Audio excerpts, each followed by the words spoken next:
Let's get it. 580 Sports Talk is live and direct on a Friday. We've made it to the end of the week. Your reward is 3 hours of sports talk coming your way this afternoon on the Sports Voice of Kansas, 580 WIBW FM 104.9, online at 580WIBW.com, on your mobile device, on the MSC radio app, and in living color on your YouTube on our channel, 580 Sports Talk. However, wherever, whenever you are checking out the program today, thank you so much for being a part of 580 Sports Talk. My name is Dan Lucero. Spencer Dupuis will be along in the 4 o'clock hour. We are with you until 6. More West Coast baseball tonight. So the Royals broadcast does not start until 8 p.m. tonight as they resume action on their California road trip. 8 p.m. pregame, 8:38. First pitch as the Royals open a series against the Los Angeles Angels right here on the Royals Radio Network, here on 580 WIBW and FM 104.9. We got 3 hours today, and we're going to talk a lot of football because, folks, for the first time since January 4th, there will be a Chiefs football game tomorrow. That's how long we've had to wait. January 4th. Last time the Chiefs played football. And let's be real honest about what that football game, January 4th of this year, was, the Week 18 matchup against the Raiders. There are probably going to be some similarities between that game and this game. For one, Patrick Mahomes won't play in it, and Chris Oladokun will play a lot of it. So there are two similarities, and I'm sure there will be more. It certainly sounds, and Sam McDowell's reading between the lines on his column over at the Star, kind of feels like we're going to get a JV game all the way around tomorrow at Arrowhead Stadium between the Chiefs and the Rams in the preseason opener. One team, the Rams, are historically loath to play their starters, and another in the Chiefs, who already have told you they're not playing the starting quarterback, and Andy Reid may look at it and say, well, gosh, if Mahomes isn't playing, what's the use of all the other veterans, any other veterans, playing against somebody else's twos? What's the value in that for the established guys? So it's going to be a lot of backups versus backups and third string versus third string and guys you do not know or did not remember were on the 90-man roster and will forget about as soon as training camp comes to an end. It's going to be a lot of those guys on Saturday in the preseason opener. But damn it, it's Chiefs football. And it's back. And we have waited a long time to say that. So we're going to talk about it today. We'll talk about what does bear watching, what is interesting about this first preseason game, because I think there are things that are interesting about it or project to be interesting about it.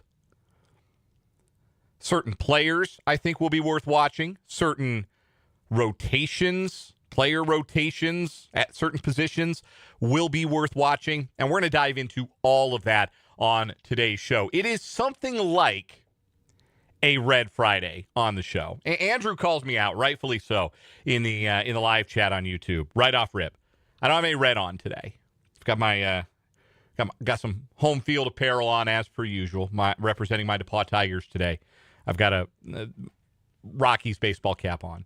It's very typical attire for me on any given day, but no red. And that's my bad. That's on me. And that's not a reflection of my lack of excitement that football is coming back. It's, if anything, a reflection of, man, it's preseason. and I only get butt so fired up for the preseason. Rest assured, first Friday of the fall, I get some red in the attire. That Monday, it'll be a red Monday, right? Because they open on Monday night. That Monday, there's going to be some red in the wardrobe. I can promise you that. But I didn't give it to you today. I didn't give you the big old Red Friday today. And now I'm kind of regretting it. People are excited. People should be excited. Football is back. Lots to talk about as it pertains to the Chiefs preseason opener, which, oh, by the way, you can hear right here on 580 WIBW FM 104.9 as we continue our relationship with the Chiefs and the Chiefs Radio Network. This is now, let me backtrack here because I think we signed the contract during COVID. So 1, 2, 3, 4, 5. This will be our 7th season covering Kansas City Chiefs football, or airing Kansas City Chiefs football here on the Sports Voice of Kansas. And we'll have the preseason opener for you tomorrow at 2 o'clock pregame and a 3 o'clock kick from Arrowhead Stadium. For those who like to watch on television, we mentioned this earlier in the week, but the Chiefs preseason television home here in Topeka has changed. I can't speak to what it is in the Kansas City area. If you get the Kansas City locals and you're hearing me, I can do some digging and can pass that along later in the show. But I can tell you, if you're in Topeka or you get the Topeka local channels, for years you've turned on Channel 13. You've turned on the CBS affiliate, WIBW TV, to watch Chiefs preseason games. This year, it'll be KSNT. It'll be Channel 27.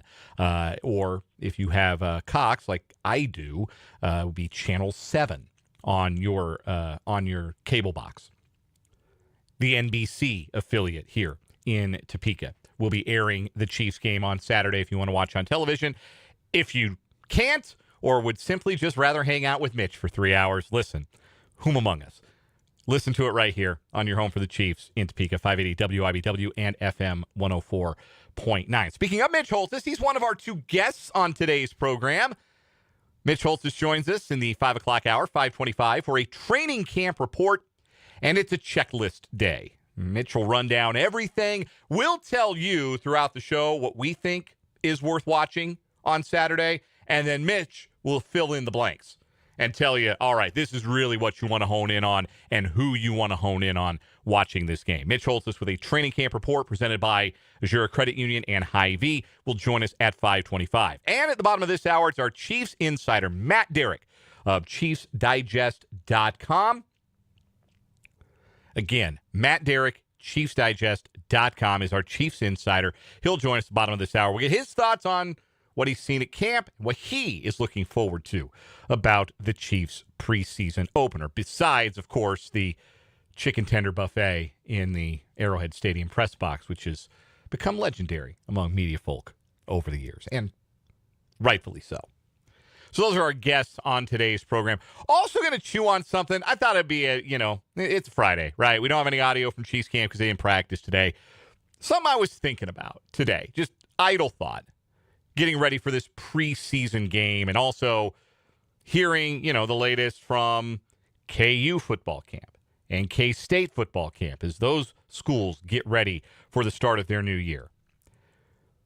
I'm a little surprised it hasn't happened already, frankly, regardless of whether or not it would be a good idea. But you think college football ought to add an exhibition game? Do you think there should be, instead of, we're going to play games on week 0, just a global 0 week for exhibition games in college football? They make money. I can tell you that right now. People would go. People would watch. People would tailgate. But is it a worthwhile adventure? I would have said no for a very long time, but I think I'm changing my mind on the subject. I think my opinion is evolving. But that's question of the day today for the text line for the YouTube chat. Well, we got a couple of questions of the day today. Really want to hear from you guys on this fun Friday on 580 Sports Talk, this red Friday on 580 Sports Talk. The number is 785-272-9429. Send us a text, 785-272-9429. Send me a text. How excited are you for the start of preseason? Or are you still, is your big countdown still for week one? Do you get jazzed about preseason football, or are you just ready to start taking out the frustrations of last season on the Denver Broncos on September 14th? And who or what are you most interested to see in the preseason opener? What is most interesting to you? 785-272-9429 is a text line. You can also interact in the live chat on our YouTube channel. 580 Sports Talk is the name of the channel. Poke your head on in there. Subscribe to the YouTube channel if you have yet to do so. And say hello. Interact with your fellow listeners. Help grow the 580 Sports Talk community. We've got Carl in the chat today. Mark H., good to see you as always. Paul is in. Andrew already mentioned. Sandra in the chat early on. Great to see you, Sandra. Thanks for being here. Look forward to hearing from more of you as we go along. Sandra's fired up. Says, rocking a Priest Holmes jersey today. I'm so happy to be this close. I love it. I love it. Paul, same way. I've got my red on. It's been too long. Love it. I love it. And I apologize for the enthusiasm gap. I have never been like, oh, man, it's preseason. Like, that's not how I consume football. Like, I like it very much. I would even say I love football. But preseason has never rung the bell for me. So, enthusiasm gap. I will close it. I promise you. By the end of this show today, we will have closed that enthusiasm gap. And we'll be all fired up together to watch some football on Saturday. Or listen to this football right here on 580 WIBW and FM 104.9. So the Chiefs are going to play a football game tomorrow. Well, some of them are. Patrick Mahomes isn't. And if he's not playing, what's the point in Travis Kelce playing? Or Chris Jones playing? Or George Karlaftis playing? Or Nick Bolton playing? Or Creed Humphrey playing? Trey Smith probably not going to play. Hasn't practiced for a week. What's the use? What's the point? Hold those guys out. The Rams are going to hold out most of their guys. You heard Chris Jones yesterday. He spoke to the media. We played that audio in the 4 o'clock hour on yesterday's show. I thought that was a really good perspective to have on the preseason for a veteran player, especially one with the resume of Chris Jones. You're at the point where when you compete, you don't want to go and compete against somebody's backups. You want to go strap it on and play against the best and test yourself against the best. So Jones was really honest yesterday. I don't want to play in preseason, but if they call on me, I'm going to buckle up. I'll be ready to go. But if I'm going to play, and I'm paraphrasing him here, he had a unique and a very Chris Jones way of talking about it. But his point was basically, if I'm going to play a preseason game, I want to use it to make myself better. I want to be able to test myself against the best the other team has to offer. And if I can't do that, I might as well not play. There are but a handful of guys who can afford to, who have the kind of resume that Chris Jones does to have that perspective, but he's definitely one of them.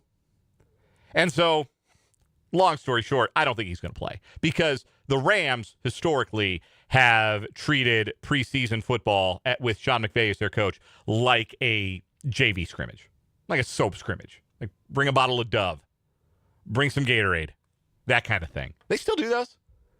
The soap scrimmages? Is that a... they got the jamborees now in high school. Somebody fill me in. 785-272-9429. Y'all still do the soap scrimmage? Bring a bottle of soap? Or the Gatorade scrimmage? You bring some Gatorade to stock the concession stand as your price of admission or whatever? Still do that? Is that a relic?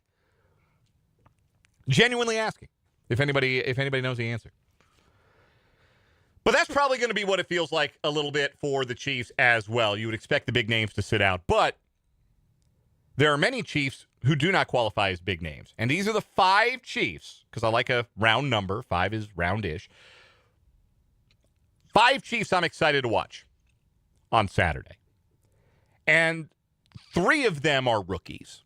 And I think that even if you've got a rookie who's in line to start, that player will probably get some reps on Saturday unless they're dealing with a nagging injury and there's if they're at anything less than 100% health, might be no reason to send them out there. So when I'm talking about some of these guys, there's a chance they don't play. And I'd be disappointed if they didn't, but there's a chance.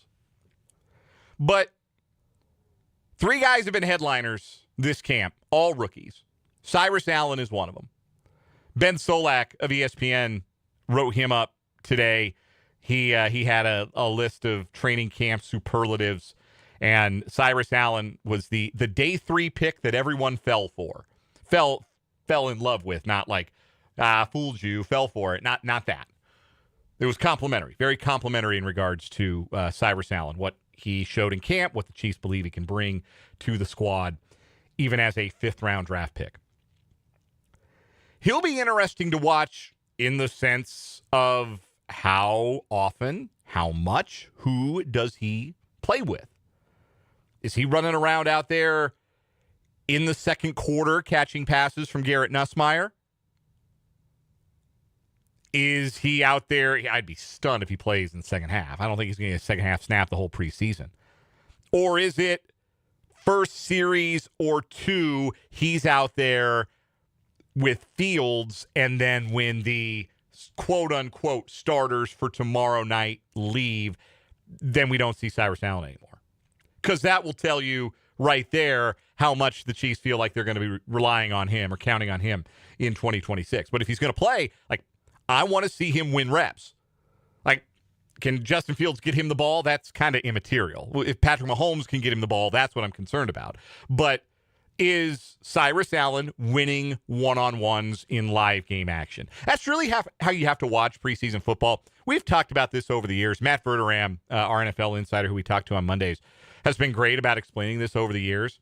If you're watching for stats, you're doing it wrong. Watch for stuff that is repeatable, which is, are you winning? Essentially, are you winning your matchup head up? Are you winning your route? Are you getting separation?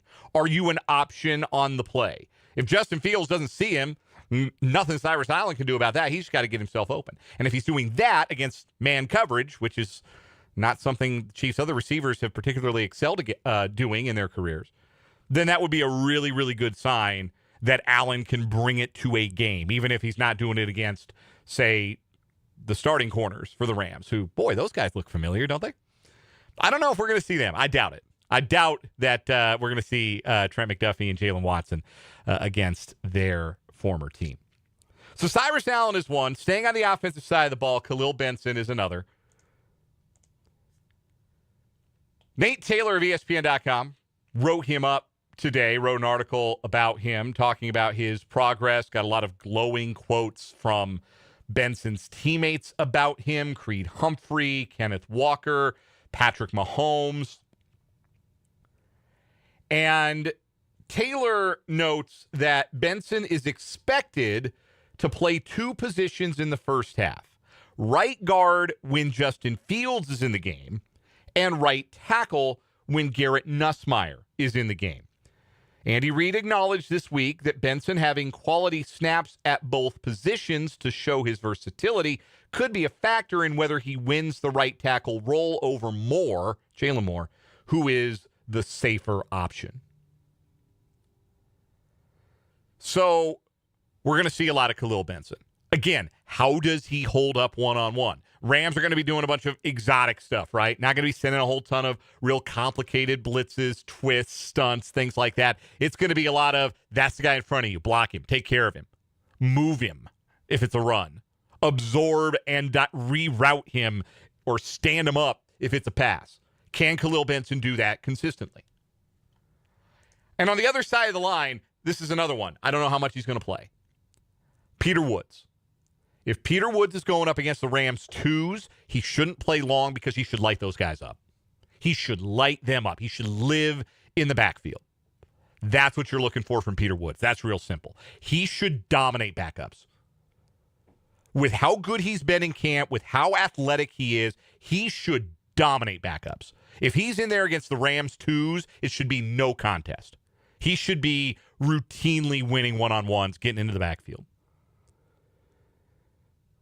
And if the Chiefs see him as somebody who's going to play starter snaps or starter caliber snaps, now, he's not going to start over Chris Jones or Kyrus Tonga, right? But if the Chiefs are ready to say, oh, yeah, he's going to play a lot, we're not really worried about Peter Woods, then we won't see much of him. But what we do see of him, it should look dominant. Ditto for the fourth name on my list, and that's Felix Anudike-Uzomah. This has been the sticking point for Felix over his time in the NFL, the 2 seasons where we do have film on Felix. We have preseason film on Felix, a first-round pick, playing largely his first 2 preseasons against backups and third-team backups, and not really doing a whole lot. And if you can't do a whole lot as an edge against guys who are fringe roster guys, career backups, rookies, guys who are going to be very large bank tellers in a month, then how can you be counted on to produce when you're lined up against like Joe Alt or Garrett Bowles, right? So that's been the issue with Felix. But he's had, by all accounts, a really good camp. He looks faster, healthier, in better shape. Let's see it translate. It's another one. He's going to be going up against backups, largely. It's not going to be against Alaric Jackson. How does it look? Can he dominate? Can he be better than somebody else's backup consistently? It's big for Felix. It's been a big camp. He's off on the right foot, but these are big preseason games for him. The fifth name on my list is Cooper McDonald, only because I don't think we're talking enough about the lack of depth at linebacker for this team behind Nick Bolton and Drew Tranquill, both of whom are aging. Tranquill's in his 30s. He's missed a week of practice, so he's not going to play, and I doubt Bolton will either. So that means a lot of Cooper McDonald. Did they give him the green dot? Or if he's out there with Jack Cochran, is it Cochran with the green dot? That's not like the hugest deal necessarily, unless both Bolton and Tranquill get hurt. Because if Bolton ever got hurt, they put the green dot on Tranquill. But McDonald's a guy the Chiefs seem to have a lot of faith in. Undrafted free agent, kept him around last year. Right now, he's third on the linebacker depth chart. Chiefs did not address that position. They let Leo Chanel walk. They didn't draft anybody there. It's all their own guys who've been kicking around, right? Jeffrey Bassa, who they drafted last year, McDonald, who was a UDFA last year, and then your guys who've kicked around the back of the roster in the practice squad, like Jack Cochran or Cole Christensen, guys like that. So what does it look like? Cooper McDonald probably going to play a lot. Is he impacting the play? Is he around the ball? Does he make tackles? Does he look like he's got the speed to keep up with people in space? I think the Chiefs think he's good, or at least good enough to be a reserve for them. But I have my questions. So I'll be curious to see him. I'm interested to know who you are interested to watch on Saturday. 785-272-9429 is the number. Can also interact in the live chat on our YouTube stream. Again, the name of that channel is 580 Sports Talk. Got Matt Derrick, our Chiefs Insider, coming up in about 10 minutes or so. Later on, we'll ask the biggest questions going into Saturday for the Chiefs. We'll talk about whether or not college football ought to have preseason. We'll get to a little Royals. We got What Is Wrong With You. We got On Second Thought, Change My Mind, headlines, Mitch Holthus at 525. A great big show on this great Friday on 580 Sports Talk.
.331 on 580 Sports Talk. We're just getting started on this Friday with you until 6 o'clock to wind down your week. Ask who you're most excited to see in the Chiefs preseason opener tomorrow. Let's go to the text line first. Number 913. From the 913, I should say. I'm not going to read out your whole phone number. I won't do y'all like that. From the 913, the phone number. I want to see our kickers. They weren't great, just good last year. Yeah, look, Harrison Butker's got about as much credit banked as any kicker with their franchise and with their franchise's fans for his on-the-field performance, right? So many big kicks, legendary kicks that he's made in team history. But yeah, he was just kind of whatever last year. He was just okay. So he's looking for a bounce-back year. Kickers are certainly capable of that. Matt Araiza, I thought, got better last year as the punter. And a lot more, added a little bit of finesse to his game beyond just the power. Huge leg. But it doesn't do you any good if you're kicking the ball in the back of the end zone all the time. So being able to, spot his kicks, be a little bit more directional with his kicks, I think that's a work in progress. But I'll tell you this, in a game with Justin Fields, Garrett Nussmeier, and Chris Oladokun playing quarterback, I bet you're going to see a lot of Matt Araiza on Saturday. I think you're going to see a lot of both punters, if we're being real honest. Not that, because, listen, the Rams are going to play Stetson Bennett and Ty Simpson. And I don't think either of those guys are very good either. Some answers from the live chat over on YouTube. We'll work backwards here. Paul says QB3 feels like Garrett Nussmeier's job to lose. Chiefs know what they have in Oladokun. Nussmeier should get a good, long, hard look. They spent a draft pick on him, so clearly they believe in him to a point. Hope the kid shows out. Paul also says he's excited for the running back room. Even if Walker barely or doesn't play, this seems like a quality group with variable skills that can be utilized well. Let's see what Emmett Johnson has to offer. There's no reason to play Kenneth Walker. None. One carry maybe this whole preseason, one reception, but no reason. No reason. That's one you want to put in bubble wrap until the games matter. Andrew's got a list that's similar to mine. A lot of the same guys he wants to see: Cyrus Allen, Khalil Benson, Peter Woods. I think that's the most exciting group of rookies. With no disrespect to Mansour Delane, I don't know if he's going to play. And I also think there's kind of the expectation that Delane will be pretty good. And then, are they playing against a quarterback who's good enough to test him anyway? Probably not. And then our Mason Thomas. I am interested to see how he is deployed, certainly. But he does. He really feels like he's kind of operating in the shadows this preseason because of all the buzz for Peter Woods at the same position. Andrew also mentions Brashard Smith and more Ethan Herkett hype. But yeah, Brashard Smith, when he plays, is going to be very noteworthy. If Brashard Smith is getting a bunch of second-half snaps, no bueno. That's not what you want. You want those second-half snaps to be like E.J. Smith, Jay Knott. But if that's Brashard Smith or Emmett Johnson taking a bunch of second-half snaps, That doesn't bode real well for them contributing to the 2027 Chiefs. I don't think they're going to cut. I don't think they're going to cut Johnson, but Smith, he's back into the roster guy right now until he proves otherwise in some live fire situations. 32 days, by the way, until the games matter for real, until our first Red Monday of the season when the Chiefs and the Broncos kick things off September 14th, Monday night, final game of week 1 of the season. 32 days. Number 32 is, of course, Nick Bolton. He's not going to play on Saturday. Shouldn't. There's no need for him to play.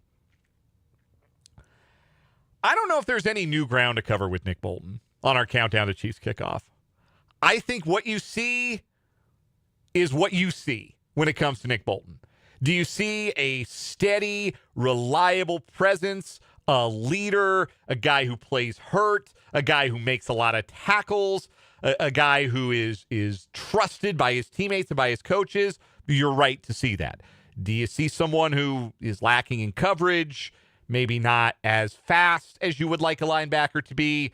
He's those things too. But I think focusing on what Nick Bolton can't do, I think those deficiencies probably mark a lot of this league's middle linebackers. Bolton continually ranks as one of the best in the league, and I think the Chiefs are lucky to have him. He's been a good player, good organizational player. He's one of those guys who's going to play for the team for a long time, and then, they'll have a day for him, but I don't know that he's a Ring of Honor guy. Maybe he is. God, he won, what? He's been on all the championship teams, right? Was he on the first one? A long time ago. Maybe he wasn't on the first one, but he's got at least 2 rings. Maybe that is a Ring of Honor guy if he stays his whole career, plays middle linebacker, just racks up the tackles. But steady, unspectacular. I don't notice the bad with Nick Bolton as much as some people seem to. Solid player. I'm glad the Chiefs have him. I would rather have Nick Bolton than a lot of other middle linebacker options in the league. We'll take a break, come back with our friend Matt Derrick. He's our Chiefs insider. He's going to talk Chiefs with us, tell us what he's looking forward to in the preseason opener. But before we get there, I want to give a quick shout out to my friends at Calhoun's Jewelers at 18th and Gage here in Topeka. They've got the best selection of jewelry in the capital city. A tremendous showroom. So many beautiful pieces. They will catch the eye of whoever sees them. They will be conversation pieces. They will be things you will be proud to wear, or that your significant other, whoever it is you buy the jewelry for, will be proud to wear forever. Long-lasting pieces. And if you can't find exactly what you're looking for, their design studio will help you come up with exactly the piece you want. Outstanding customer service, outstanding selection. It's Calhoun's Jewelers, 18th and Gage in Topeka. Matt Derrick is next on 580 Sports Talk.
We go to Kansas City for our Chiefs insider, Matt Derrick of ChiefsDigest.com.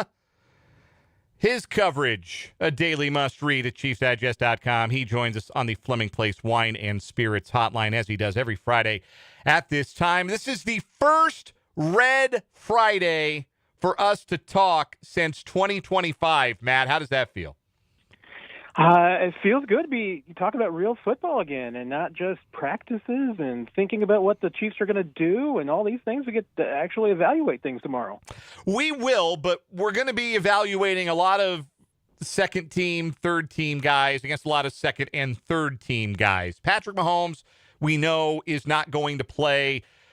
Andy Reid played the cards close to his vest, or holding the cards close to his vest, as to what that means for the rest of his starters. But do you think, even for a coach like Reid, who has always believed in the value of getting his starters reps, that playing against the Rams, who never play their starters in the preseason, and not having Mahomes playing, that those two factors might change his mind a little bit about who he actually sends out there to play? Yeah, and the fact that these two teams will see each other again in the regular season, I think, is also going to be a factor in that. Andy Reid mentioned that even as early as Monday, dropped the word vanilla, and as far as what the Chiefs are probably going to do, and they always go vanilla, but he rarely tells us that they're going to go vanilla. So that makes me think it's going to be even maybe more pure vanilla than usual. I think it'd be out of your mind to a degree to play a lot of your starters. One, a few guys are banged up, so that wouldn't hurt to go ahead and hold out anybody who's got any kind of ding right now. And then again, Chris Jones talked about it yesterday. He wants to go up against their starters. I don't think it really does any good to have the Chris Joneses and the Creed Humphreys of the world going out there against some second teamers who are trying to prove themselves. I mean, I think it's about the only thing that can happen is disaster. So I wouldn't be surprised if maybe there's a couple of starters, but out there that maybe just want to play, or Reid wants to get a look at them, or Spagnuolo wants to get a look at them. But I think it's going to be very much unlike a typical Andy Reid preseason game in that regard. Do you think we're going to see a lot of the rookies, particularly the rookies who are in line to play a bunch, like Peter Woods, R. Mason Thomas, Cyrus Allen? I don't know about Delane. He's a different case because he just got the non-contact jersey off. But if excluding him, because I don't think he'll go, how much are we going to see those rookies that do project to be frequent players in the regular season? Well, and interestingly enough, three of those guys have been dinged up recently, obviously, or have been dealing with something. Delane's one. Cyrus Allen's still dealing with that bruised shin. Peter Woods kind of dinged up his ankle the other day. So it wouldn't surprise me if, honestly, all three of those guys sat out this week. And again, for the same reasons. You got 3 preseason games. You can get these guys into maybe some other games that, especially if you think that there's some other situations that are going to be more competitive or better experiences for them. The fact that a couple of those guys you're talking about, like Woods, and even go on down to, I expect to see Jaden Canada. I would expect to see Emmett Johnson. When you get to what are currently the second teamers, and R. Mason Thomas would fit into that too, you might see more looks from them. But again, I wouldn't necessarily be surprised if they got in and got out fairly early, depending on what the Rams do as well. Matt Derrick is our Chiefs insider here on 580 Sports Talk. Check out his work at ChiefsDigest.com. Follow him across all kinds of social media. Just look for his name, Matt Derrick, joining us here on the Fleming Place Wine and Spirits hotline. Matt, we're not going to see Mahomes, so there are 3 quarterbacks we're going to get a look at on Saturday: Justin Fields, Garrett Nussmeier, and Chris Oladokun. Fields will get the start. Do you think that there is a place in the Chiefs offense for Fields as a gimmick, sort of change of pace, a snap or two here and there? I'm not even talking of every game. I'm talking really like here and there, maybe 1 week, maybe 2 weeks down the road, depending on the defense. Do you think that's a possibility for a role for a guy who's been a tremendous athlete, but not a tremendous quarterback in his career? Yeah, and I thought it was interesting that even going back to when the Chiefs acquired him, one of the first things that Andy Reid said about him, kind of somewhat unprompted, was he's not just a gadget guy, which suggests that he is a gadget guy in some ways. So who was calling him that before, Andy? Exactly. I mean, nobody was really thinking, did you bring this guy in just for 2 or 3 snaps a game? And, he's not really your backup, right? No. So yeah, I think there are some ways. I mean, obviously he's got a lot of athleticism, and I think that the Chiefs could do that absolutely in maybe some short yardage situations. I think they're going to be a lot more creative this year than they were a year ago, and I think in some ways maybe they were creative a year ago. It was just that they were so ineffective when they were creative that it felt like that they weren't doing anything out of the box, but this time, I mean, I do. I think that there's some things that they could do as far as options go and just letting fields kind of work a little bit and move around. I mean, I think there's definitely some things that they can do in that regard. And ironically enough, Dan, I feel like there's even some things that the Chiefs are going to do with Mahomes in that regard, as far as they really don't want him to scramble, but they also know that him working outside the pocket is some of his best work. And we've seen them do a lot of moving pockets and sprints and rollouts and these kind of things designed to get Mahomes on the run a little bit. And, again, I mean, I think he's more comfortable doing that than even playing under center. So I think you'll still see some of those things even with Mahomes. But again, you add the Justin Fields element, and I mean, I wouldn't want to see Fields at quarterback and Mahomes at wide receiver like they've done before. But anything else, I think, is fair game. When last we talked about Garrett Nussmeier, you weren't exactly blown away with what he showed you at mandatory minicamp. Have you seen any more encouraging signs from Nussmeier at training camp so far? And what could we expect to see from him in his Chiefs debut tomorrow? Yeah, to his credit, I think he's been a lot better in training camp than he was during OTAs, and he seems to certainly be much more poised. That has come across. It seems week to week. He just seems a little bit more under control and more familiar with his surroundings and everything. He still, I think has a short clock sometimes and looks to take off and try to make something happen rather than staying in the pocket and letting things develop a little bit. His accuracy, I think, is certainly improving. They're working a lot on his fundamentals, his footwork, his arm delivery, everything to kind of unlearn the bad habits that he picked up last year while dealing with that injury that caused him to kind of have to adapt his style so that it didn't hurt as much. That's taken a lot. I think they're getting there. So I've been pretty impressed to the point, Dan, where I would have said the chances of me putting him on my roster back in June, I would have said like 1%. And now I think he's making it closer to 50-50. It's a kind of a catch-22 a little bit, though, for the Chiefs, isn't it? Because if he plays well in the preseason, you kind of have to keep him on the 53, don't you? You don't want another situation where you burn a draft pick on somebody that ends up on somebody else's roster because you decided to try and sneak him through to the practice squad. But with some of the competition, other positions, a lot of teams have preferred, and the Chiefs have been one of them, not to carry that third quarterback. How well, I guess I'm asking, would Nussmeier have to play to kind of force that issue? Yeah, it's a really good question. I remember, there briefly a few years ago that the Chiefs carried Shane Buechele for a little while as a third quarterback, and I didn't think that Shane Buechele necessarily played well enough to justify that, but they did it. So maybe he doesn't have to play all that well. I mean, it's a calculation for sure if you put a quarterback like that on waivers to try and sneak him onto the practice squad. But, again, every team in the NFL passed on this guy multiple times before the Chiefs took him late in the seventh. So, it's not like teams were just already coveting him. If some teams get as quarterback starved, they could take a chance. But, again, I do think there's a lot of work to be done. And, you take Garrett Nussmeier, and that's the other thing that teams do that, is just crazy and insane. You claim Nussmeier off waivers now and put him into your offense. You're basically just ruining his rookie year. You're undoing everything that's been done with him, and any talent that you think that he's got, you're just absolutely stunning his growth. So I don't know. NFL teams do crazy things all the time. I don't think makes any sense. Another team could claim him, but that's the thing. He does have a lot of work to go. I'm not sure he's ready to play this year, but then, hey, quarterbacks have surprised us before, so you never know. A couple more questions for our Chiefs insider, Matt Derrick, joining us here on 580 Sports Talk. Brashard Smith, having an interesting camp in the sense that we've seen him get some action with the ones, but we've also seen him still sit fourth on that initial depth chart at running back and backing up Nico Remigio in both kick and punt return. And he feels still like a fringe roster guy, but man, all last year, it felt like the Chiefs were sort of waiting to deploy him and believed in him and kept him around. What do you think is his status on the roster now? Is he comfortably on the 53, or is it maybe going to come down to him or Remigio for that return man spot?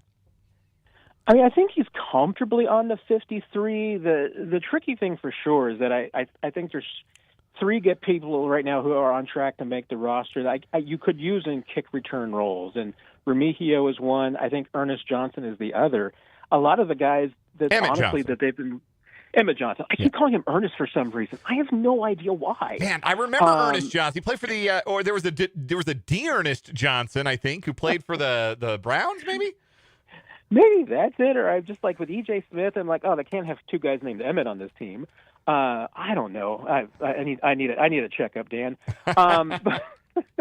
But with Emmett Johnson as well, you got three guys who could return kicks. So, as one of those guys becomes superfluous, I don't know that it's Brashard Smith. Despite his listing on the depth chart, consistently he's the second or third running back to get touches every single day in practice, and including those 9-on-7 drills where it's just the running backs that are running the football and getting the touches every single time. So I feel like he's higher on the depth chart than you think. The difference is, last year they fed Brashard Smith like crazy during training camp, and to the point where Louis Riddick was out saying, "Hey, this guy's with the game changer this year." It didn't work out that way. So I don't know. I mean, the potential is still there. I'm still kind of puzzled about why it just seemed like Brashard just kind of shrunk a little bit when it got into the games and just didn't have the comfort level he had in training camp and during the preseason. I mean, it's still in there, I think. So I'm intrigued to see what this kid can do. All right, Matt, of all of the things that you can watch for in this upcoming preseason opener tomorrow against the Rams, what are you, Matt Derrick, most fascinated, most interested, most intrigued to see unfold over the first 60 minutes of Chiefs football of the year? Yeah, this is probably going to make me a giant nerd, and people just think I'm a dork. But I will rewatch this game for special teams and plot it out and see who's playing each position, because whomever's on special teams in the first quarter are like, hey, these are guys that are probably making the team or certainly on the bubble to make the team. And as you go on, it's, hey, these are guys who potentially could be practice squad guys and possibly make the team. I mean, special teams during the preseason tells you so much about roster building. So, yeah, I'll be charting every single special team snap more than I will the offense or defensive snaps. That kind of tells me who these guys are and sometimes who can make plays and who can't too. And who Dave Tobe likes. Dave Tobe usually gets at least one roster spot to put in his hip pocket, right? That still happen? He does, and you got to know the right questions to ask. Because otherwise, if you ask the right questions, Dave Tobe will tell you who made the roster before the roster cut. So, Matt Derrick will cover it all at ChiefsDigest.com. He is our Chiefs insider here on 580 Sports Talk, appearing with us every Friday at this time. Matt, enjoy the game. Hope they've got some good chicken tenders for you at the Arrowhead Stadium press box tomorrow. There you. I'll make sure to report back, Dan. I'll send you some pictures. That's the news we can use. Thanks for the time, Matt. We'll do it again next week. Take care, my friend. That is Matt Derrick. We'll take a time out here on 580 Sports Talk. Come back, wrap up this first hour of the program with On Second Thought next.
On second thought, there are a lot of quarterbacks in the rookie class of 2026 who've gone out in their preseason debuts and balled out. Saw Carson Beck have an impressive Hall of Fame game performance for the Cardinals. Haynes King was really good for the Panthers in that game too, but then he got hurt. Last night, it was Drew Aller's turn in the spotlight. 10 of 13 passing for 150-odd yards. Had a lot of that came on one play, and a lot of that was the receiver, Wetjen from Iowa. I always liked him in college. I think he can be a fun NFL player if he gets a real look. I think he'll make the Steelers. But and then Aller ran for a touchdown too. So now everybody wants to say, hey now, might be something special. I'm here to say, on second thought, I was right about those guys when I watched them be bummy in college. Okay? There's just not a lot of instances, guys, of people who were not good, who were not consistent in college, in systems where everything is in their favor, at major programs, like a Miami or a Penn State, where you've got top-of-the-line coaches and top-of-the-line talent, top-of-the-line resources, and you're not good in college, or you're just okay, and then you turn into something greater than that in the pros. It doesn't happen. It doesn't. You don't have to fall for this. Do not place a rush order on your Drew Aller Steelers jersey. I'm doing you a favor. I'm doing you a solid by telling you this. Josh Allen is a one of one. Okay?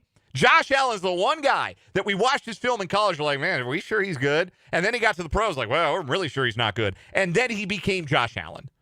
But that's why Josh Allen is special. There's one of him, okay? One. Doesn't happen like that.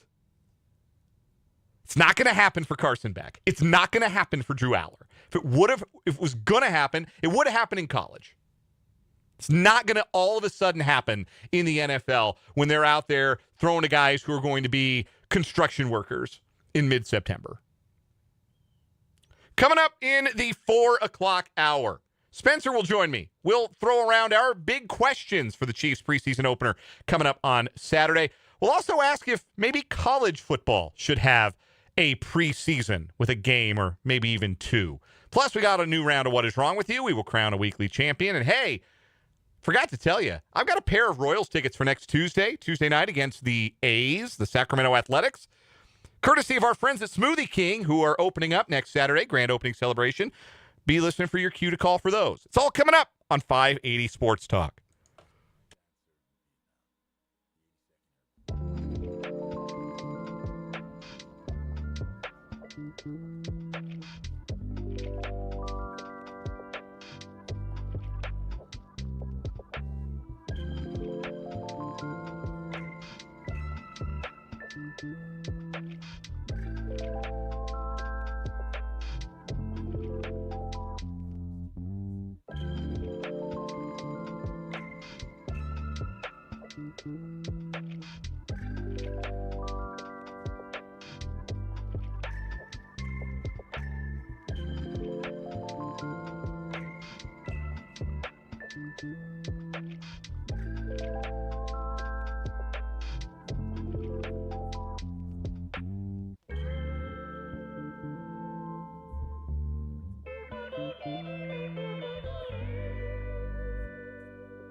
Let's get it. Now number 2 of 580 Sports Talk on this Feel Good Friday. Dan Lucero, Spencer Dupuis hanging out on the sports voice of Kansas. 580 WIBW, FM 104.9, online at 580WIBW.com. On your mobile device, on the MSC radio app, and on YouTube at 580 Sports Talk. That's the name of the channel. Go subscribe to the YouTube channel. And pop on into the live chat during the show. Say hello. Introduce yourself. Intermingle with your fellow listeners. You know you've got something in common with everybody in the live chat, right? The show. So make some new friends. Talk about the weather or play music trivia with our guy Mark H. or whatever you want to do in the live chat. It's your place to hang out while you listen to the show. And we appreciate you being in there on this Friday. Royals baseball is tonight, late night, an 8:30 pregame and an 8:38 first pitch from Anaheim. Game 1 of a 3-game set between the Royals and the Angels. In the dog days of summer, a series between two last-place teams can really be a bummer. That's why it's perhaps a good thing to note that the Angels aren't in last place anymore in the West. Man, do you see what's happened to the A's? Oh, my goodness. I haven't. The A's now have the worst record in baseball. They are 47-74, a game behind Colorado. They are half a game behind the Angels. They are 2 games behind the Royals. They have completely collapsed. Their pitching staff is so bad. It's like, what if we made the whole thing out of Royals bullpen? That's how bad their pitching staff is.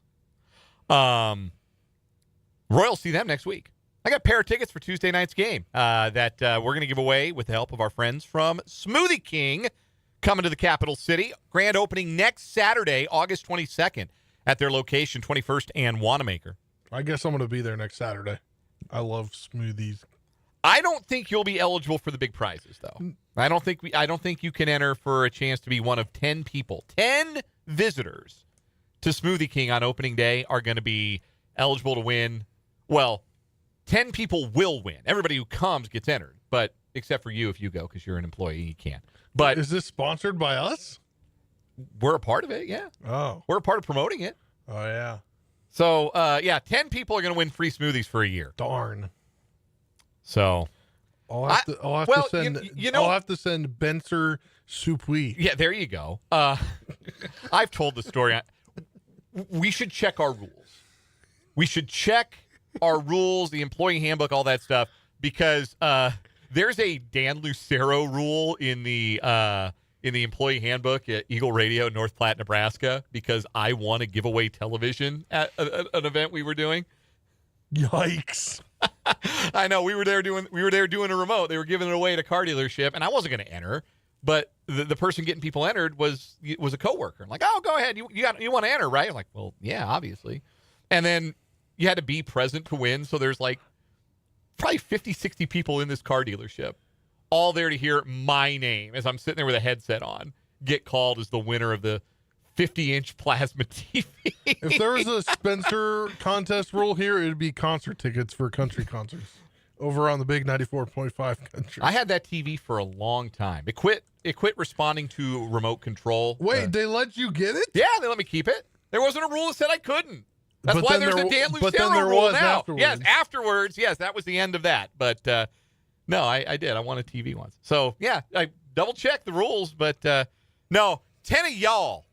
We want 10 I just like smoothies. That's why I was. We want 10 of you listening to be the 10 that get their name drawn and get free smoothies for a year from Smoothie King. But Smoothie King's also giving away Royals tickets here on 580 Sports Talk. And I got a pair for Tuesday night, which is convenient because that's the only night there's not rain in the forecast next week, I think, in Kansas City.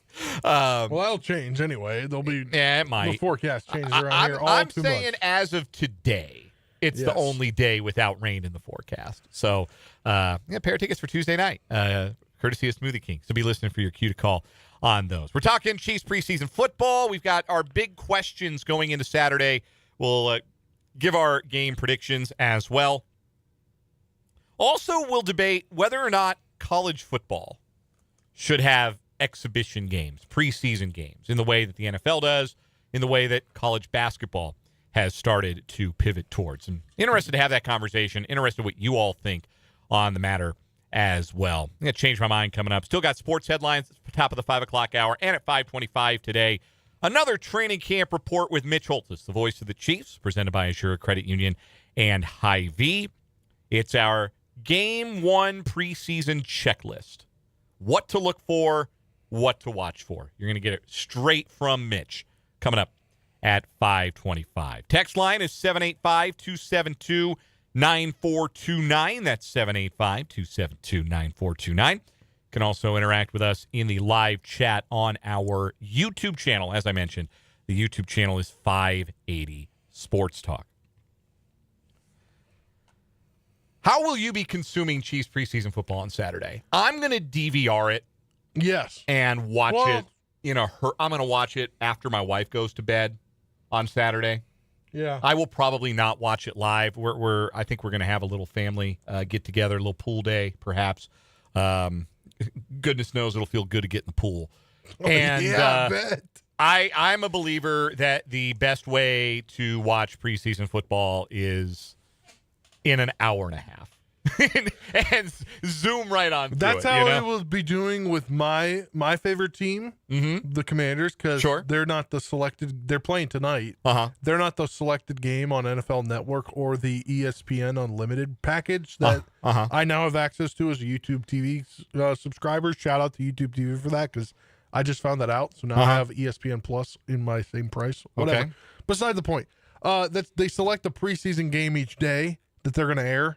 And the Commanders isn't one of them, but it'll air on NFL Network at 3 a.m. So there you go. Yeah. I'm recording it and going to wake up tomorrow. There you go. And that's how I'm going to drink some coffee in the morning. Perfect. And I'm going to skim through the game. Man, that might be the move to watch it in the morning. More and more, I got really into doing that last year. I've gotten into doing it since I had a kid. Yeah. You do bedtime. Bedtime is the priority over even the primetime games. You gotta do bedtime. So I started taping the primetime games, and I would get caught up after I was done with bedtime. And I get caught up around sometimes the start of the second half, sometimes about midway through the third quarter.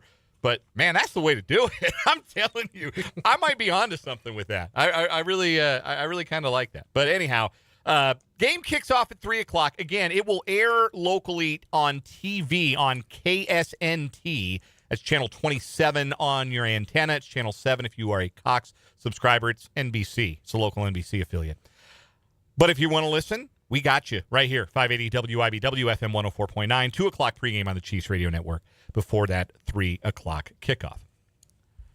Here are the 3 biggest questions I have going into Sunday, or Saturday, rather. But before I get to those, Spencer, I gave my 5 guys to watch for the preseason opener earlier. I was wondering if there was one in particular that you're really excited to see. I listed 3 of the rookies: Cyrus Allen, Peter Woods, Khalil Benson, Felix Anudike-Uzomah, Cooper McDonald. 5 guys I'm really intrigued to see. Is there anybody that I didn't list there that you are maybe most intrigued to watch on Saturday? I will go right with you there on the first 2.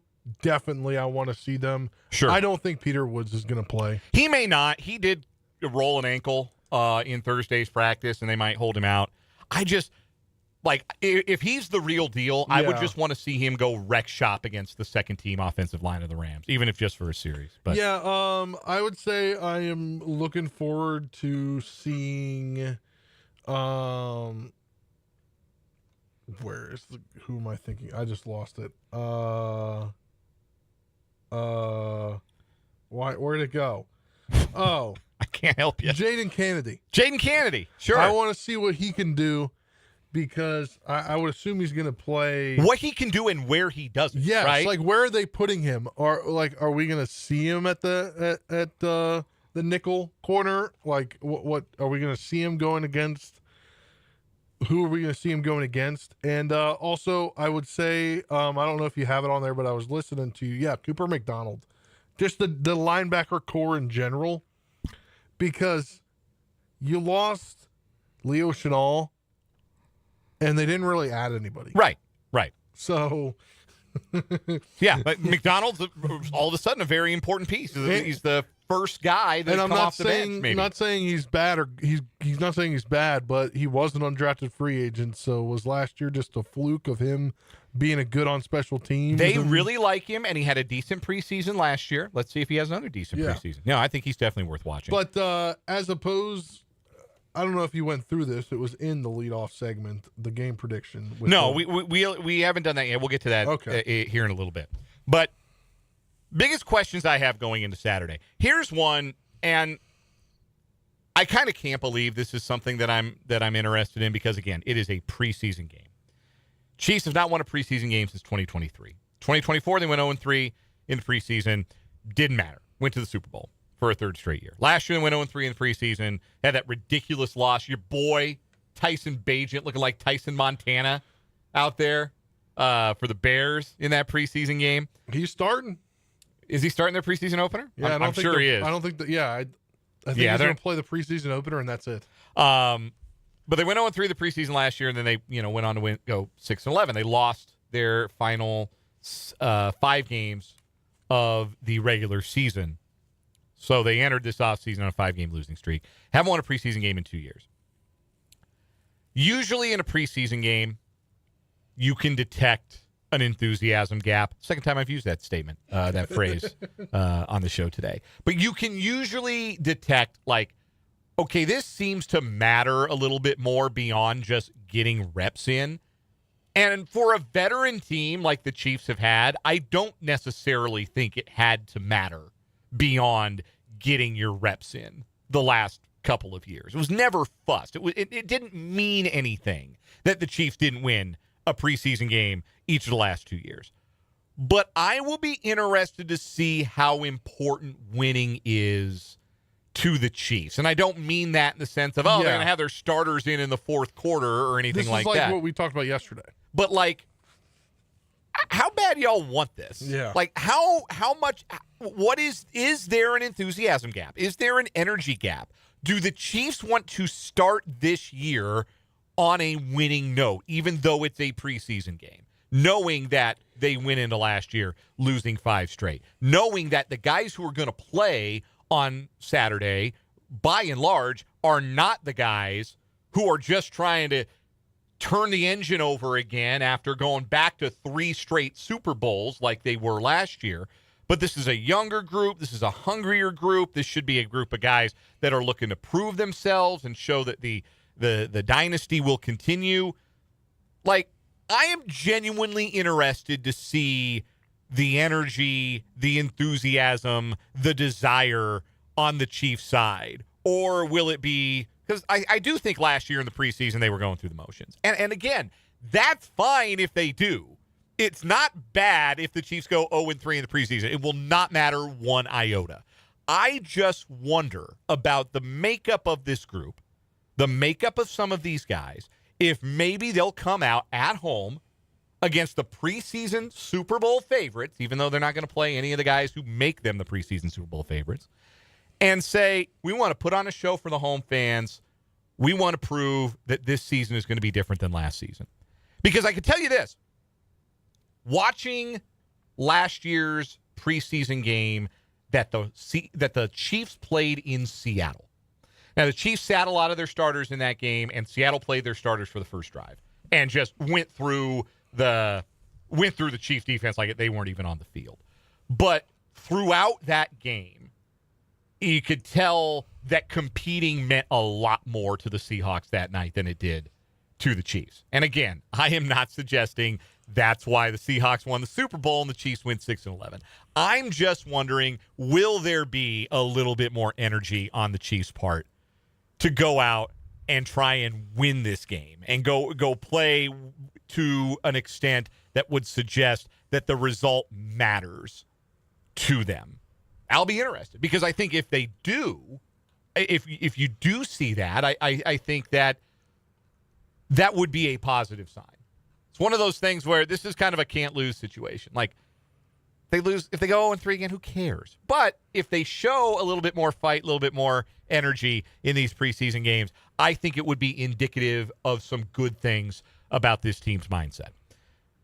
Other non-intangible questions. How much of the quarterbacks do we see?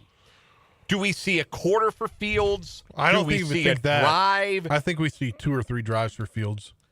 How much of Nussmeier do we see? Do we see a quarter, or do we see a half? Do we see almost entirely him and maybe Oladokin for a series at the end? Like, is this a predominantly Garrett Nussmeier game? Matt Derrick said he's liked what he has seen from Nussmeier in camp. Maybe then the Chiefs don't want to put a whole lot of him on film, lest they be forced to keep him as a rostered third quarterback. But how much do quarterbacks play, I'm interested to see. And the other thing is, what does the offensive line rotation look like? We presume that we're not going to see a lot of the starters. I still think there are guys on the offensive line who could benefit from some playing time. I think Josh Simmons would benefit from some playing time at left tackle. Certainly, they got to hash out right tackle. So we're going to see Jalen Moore early with Khalil Benson at right guard. Presumably, Mike Caliendo and Hunter Norzad are your other interior linemen. One playing center, the other playing guard. Do they switch off a little bit? How much of the other guys do we see? If it's not Simmons, probably Esapole starting at left tackle. How does he look going into year number 2 after a little baptism by fire at the NFL level last year? What does that offensive line rotation look like? And certainly going back to the point about Khalil Benson, he might really be, if Cyrus Allen doesn't end up playing a lot, which is possible because he's still kind of recovering, Khalil Benson might be the guy in this camp whose performance most directly impacts who starts for the team.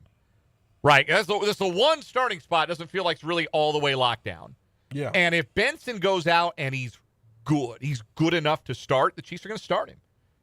And he's got a chance to show that from the get-go. So those are my big questions for Saturday. What about you? What's a big question you've got for the preseason opener? I think the biggest one is, because this is going to sound dumb, but because it's 3:00 in the afternoon and it's going to be damn near 115 degrees on that field. Miserably hot. It's going to be hot, but think about that field. Just think about the sun cooking them on that field, man. So I want to see, there's probably going to be a lot of up-chucking on the sideline. Going to be a lot of cramping. But I want to see, does that affect how they play the backup players, right? We know we're not seeing the starters, but does that affect how they string out the quarterbacks, right? Or are we going to see maybe 1 quarter, 1.5, 1.5? Or is that a quarter? I want to see how the heat, because I think the heat's going to play a factor. 100%, I think it is, just the way. You're going to have to maybe rotate guys a little bit more often. Yeah, because, like, when you're practicing, they only practice for, 2 hours or something? Yeah. Like, they practice in the morning for the most part, if I'm correct. I don't know if I'm correct or not. I believe they're open practices. I don't know if they go out 2 days I don't think they do. But I think the afternoon heat's going to be a factor. I want to see how the tight ends, the back end of the tight end room is.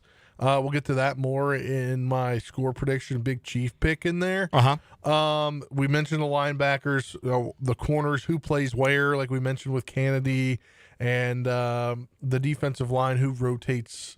If you're going to play, I don't think Peter Woods is going to go, but if R. Mason Thomas played, he's going to play. I think he's going to play, yeah. Is he going to play 2 series, the whole first quarter? Like, he's technically not a starter, right? Right. So how long are we going to – I think there's a lot of questions that will be answered as we watch the game tomorrow. From the text line, from the 785, two biggest groups of questions for me, the D-line and the secondary, or groups with questions. Can someone from the rookie class step up and help Chris Jones? And can the secondary repeat the success of McDuffie, Watson, and Cook? Those questions themselves are big picture questions. I think you start to get answers, certainly, with week one of the preseason. The secondary, I think you would assume no Mansour Delane because he's barely practiced without the non-contact jersey on, so I don't think he's going to go.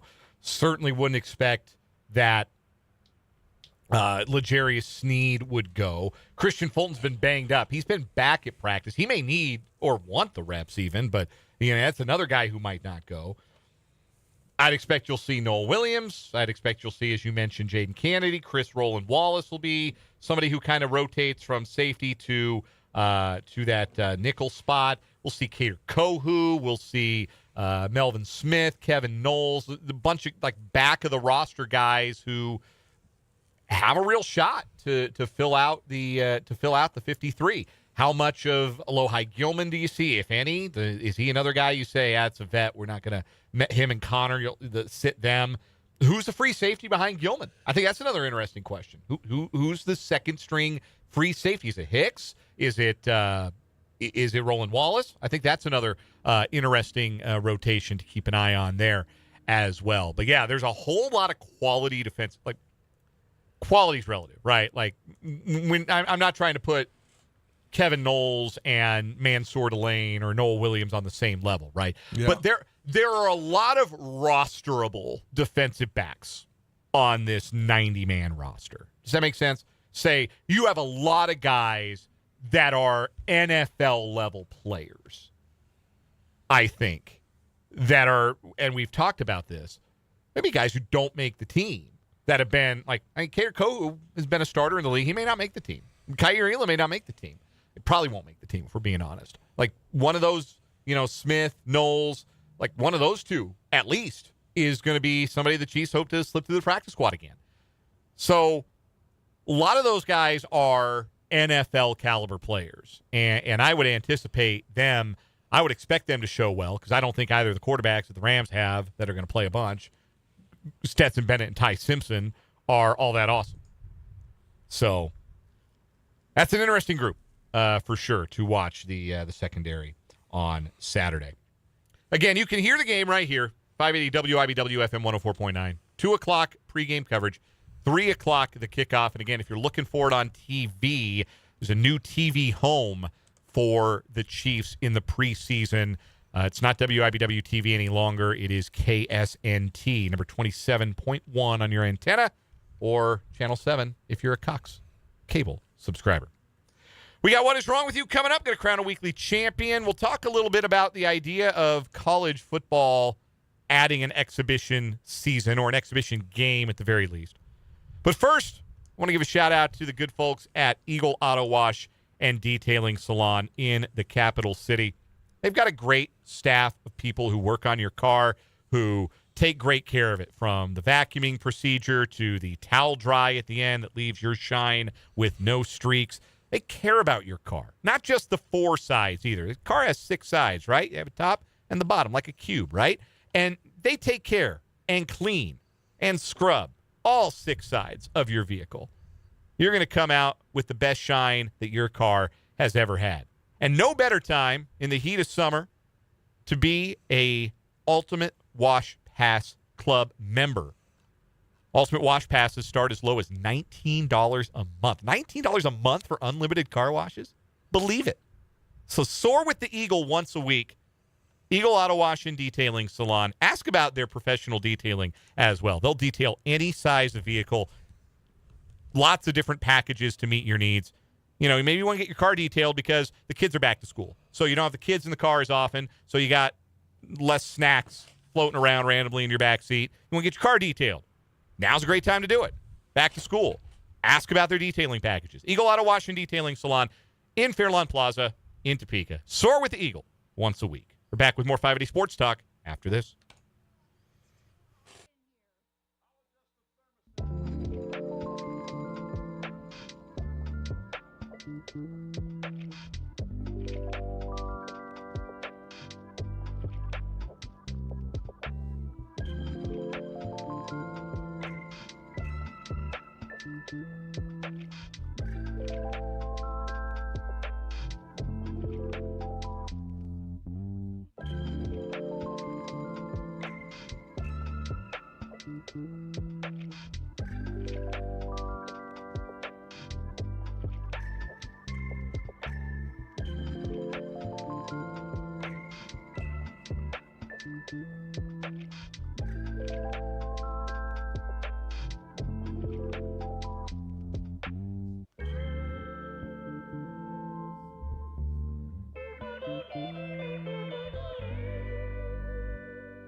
It is What Is Wrong With You time on 580 Sports Talk. 2 new stories to compete today to try to become our weekly champion or current weekly winner, the Feces Flinger. A couple of neighbors in Leesburg, Florida got into a spat over scat.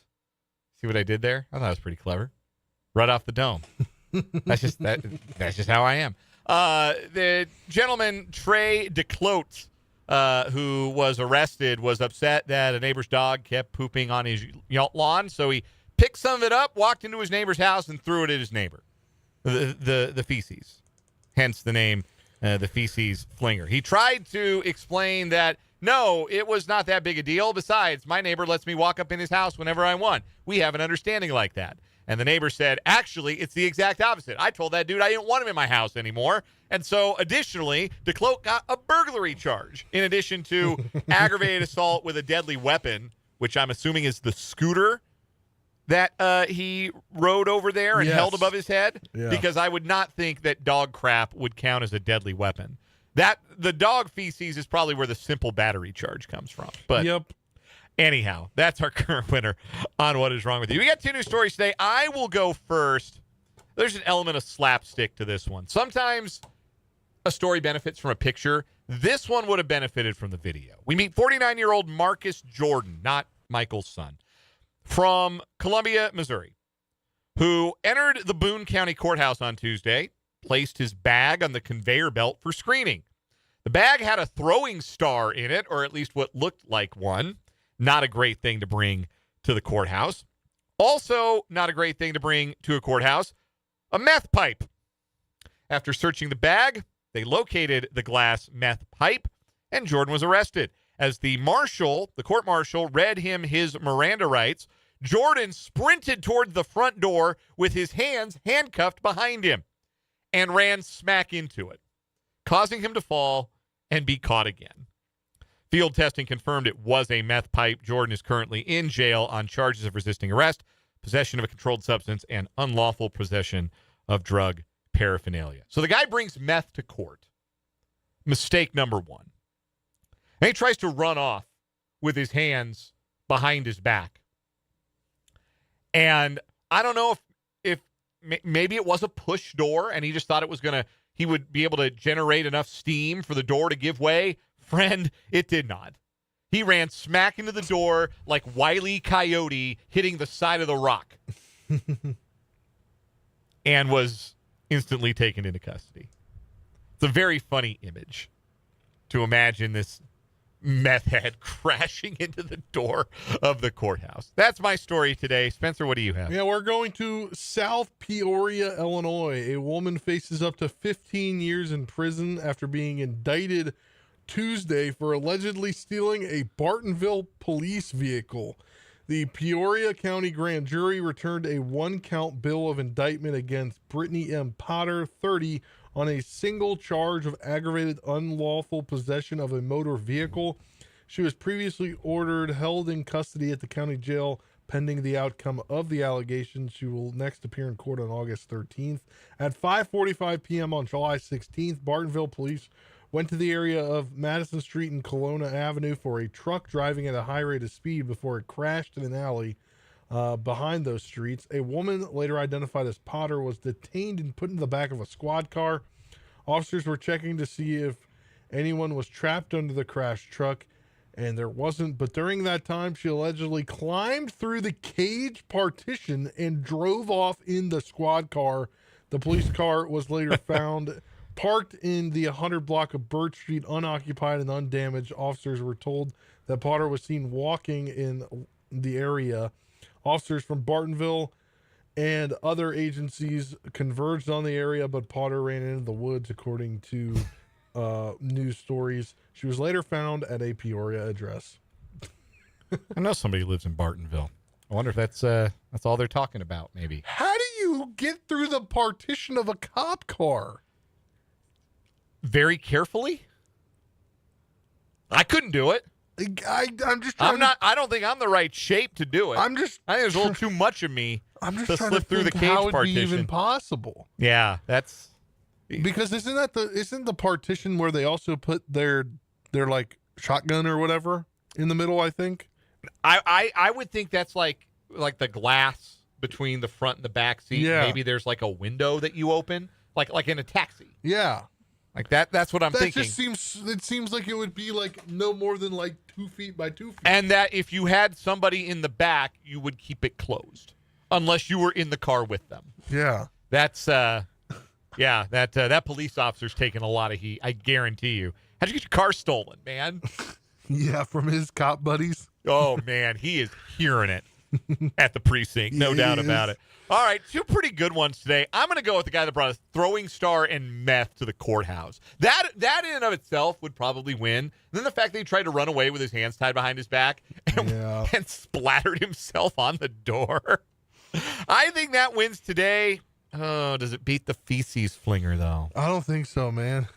It's a strong story. It is strong. Yeah, I think we're going to go. Stench, too, probably. Yeah, probably. Yeah, we'll go with the feces flinger, the spat over scat. That will be our winner for the week here on What Is Wrong With You. When we come back, we've been talking Chiefs preseason football today. What if there were KU and K-State preseason football? We debate and discuss and want to hear your thoughts on the text line, 785-272-9429, and in the live chat, 580 Sports Talk on YouTube. This is 580 Sports Talk.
.441 here on 580 Sports Talk.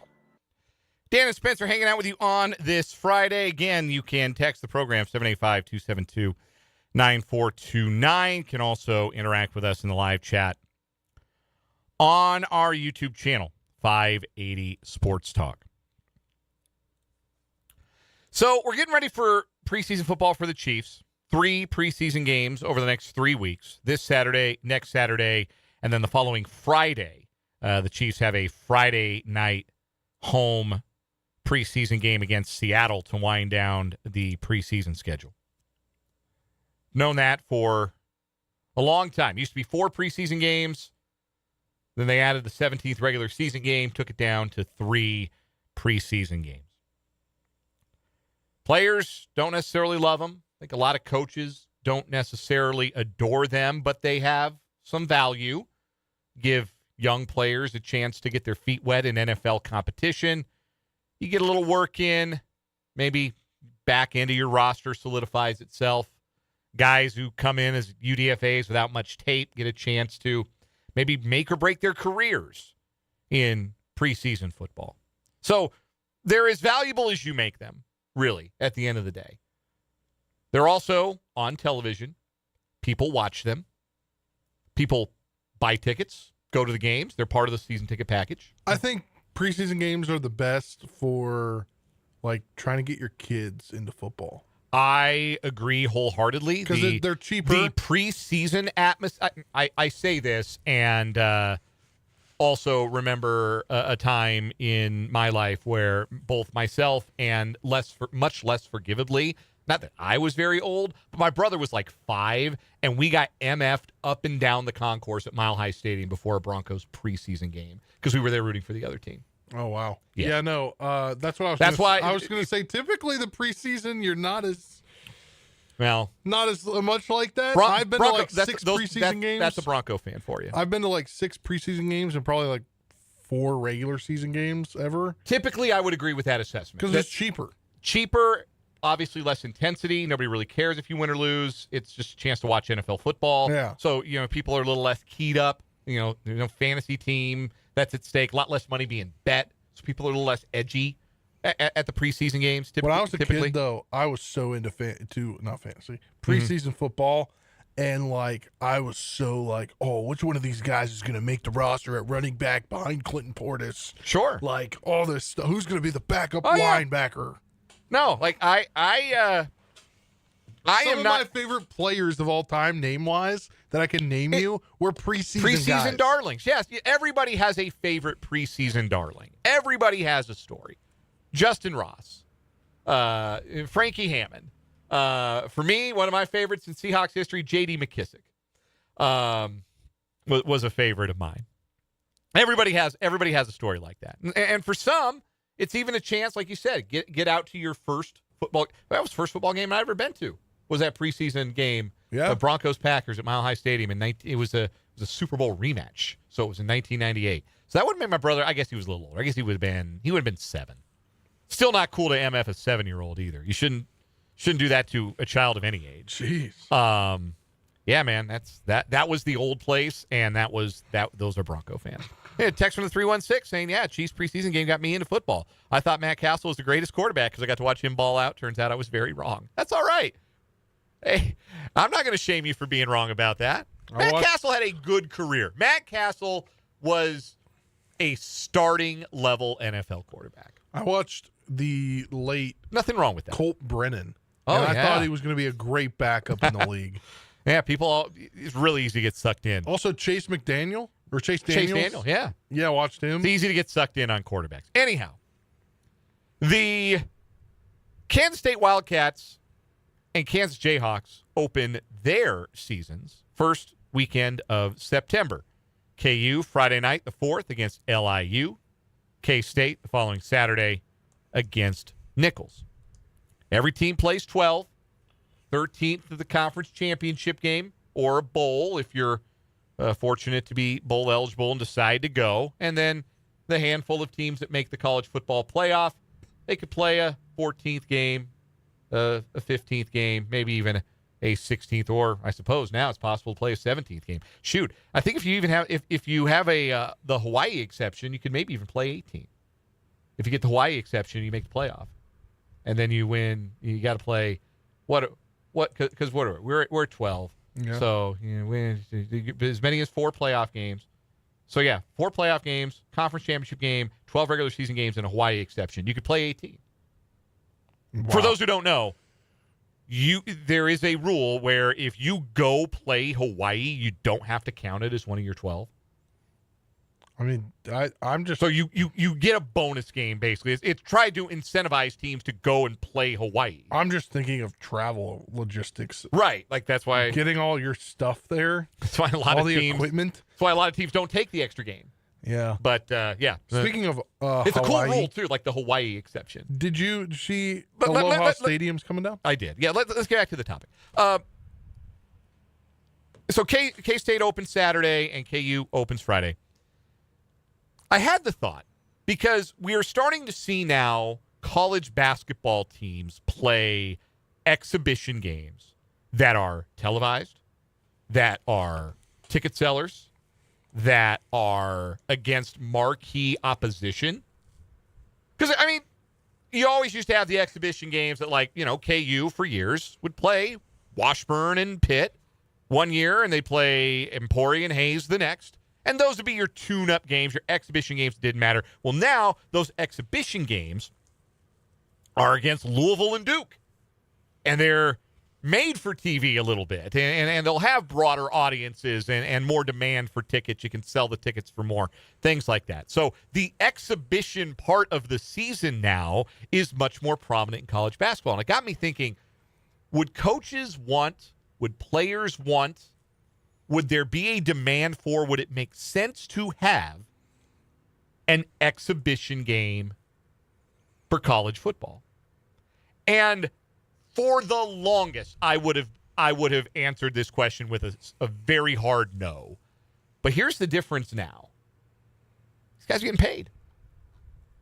And we're getting closer and closer to the inevitable conclusion that these athletes will be considered employees of the university. That's where we're headed. You can delay and you can push and you can hope that Ted Cruz is going to deliver you the results you want in this Senate, or you can accept reality. Yeah. That eventually, if you're going to have results that stick and a college sports set of rules with real teeth, you're going to have to negotiate with the players, and that involves treating them like employees. So, if they're employees, if they're making money, because it would have been indefensible to say when they weren't making any money, other than, whatever the bagman was giving them under the table, to say, yeah, you got your 12 games, maybe a bowl, maybe a conference title game, but also we want you to play one that doesn't matter. We're going to add another one onto the schedule, and you're still playing for free. Well, now these guys aren't playing for free anymore, which is good. That's a good change. But it makes it a little bit more feasible of an ask to turn around and say, hey, let's play a game that doesn't matter. Let's play a regional opponent. Let's get people into our stadium. It'll be televised, make a little bit more money for the program, and a chance to roll through guys, backups, freshmen, really test our scheme, give our whole roster a chance to play in a competitive environment against competitive competition, but also not a game that counts. Yeah. On your ledger. I think I'm agreeing with you because now there's the new 5-for-5 rule where nobody's a red shirt. You don't red shirt, right? So freshmen, like if you go out there and you kill it, maybe you're going to crack the 2 deep this week. Sure. You're for week 1, and then you get some playing time on special teams. Well, guess what? That's your fast route to playing. Yeah, just like in the NFL. To just because you're a freshman and what you do in practice is what they deceive. You're all the way down like 8th at the position group. If you weren't given the ability to do that. The counter argument, and some of you have made it. This is one counter argument that made me laugh from the 785. Kansas and Kansas State already play exhibitions. Kansas is playing Long Island, and Kansas State plays Nichols. That's counts against your regular season schedule. Those are on the schedule, but in the sense of you are playing a team that is not intended to offer you a lot of like real competition, a gimme game, if you will, and a chance to, if you do your job and you put that team away, a chance to get some reps in for your second team, your third team guys, your freshmen, things like that. Like I understand the counter argument there that those games serve as an exhibition of sorts. Another argument against from the 785, they're already trying to get more playoff games and trying to get rid of the conference championship games. Maybe a joint practice would be more acceptable. See, the problem with joint practices is if you're doing those midweek, right? Like you do like a couple of days of joint practices, then you're not doing that against anybody who isn't regional. And that's tough for some of the more geographically isolated teams because chances are those regional joint practices are against like a blood rival. Like even in a scenario like not even Kansas State, right? Like let's say it's Colorado. Like you get a joint practice Colorado State, like they want to kick the hell out of you. That's a rivalry. That matters. So I think joint practices would be a little bit trickier to pull off. But like the idea of playing a true exhibition to me where, okay, you don't have to play your starters. Like if K-State were going to go play, let's just throw something together. Let's just throw something off the wall here. Kansas State and, I don't know, let's say they call up, it could be whoever. It could be FBS or FCS. Let's say they give Northern Iowa a call. Man, play us. Come to Manhattan and play us. Okay. You can play, whatever clock rules you want. You don't even have to be a down-the-line 60-minute game of football if you don't want it to be. But I just think that would be an interesting option to be able to say, okay, well, we're not going to play Avery, but we're going to get our backups in. We're going to figure out our best group of 5 up front on the line. We're going to test out our defensive tackles. We're going to see how our secondary lines up. We're going to make sure we're tuned up for the 12 games that matter, that decide whether or not we go to a bowl and go from there. And you would sell tickets. You would make money. Programs are looking for ways to generate more revenue. A 13th exhibition game on a week 0, I think, is the ticket to that. I think even if this is a bad idea, we might see it anyway. Yeah. We really might. We're going to take a timeout, come back with more 580 Sports Talk, Change My Mind to wrap up this 4 o'clock hour.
And you've got some great prizes and swag you're going to be giving away. We are. We've got 10 people are going to enter in a drawing for free smoothies for an entire year.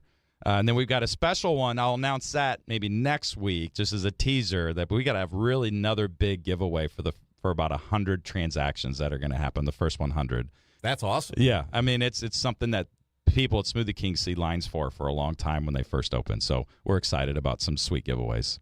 It's a step on the way to achieving a fitness goal. It's a partnership with the community that Smoothie King hopes to build with the capital city when they open up at 2121 Southwest Wanamaker Road, Suite 107 here in Topeka. Grand opening is next Saturday, August 22nd. Ryan Christopher, the owner of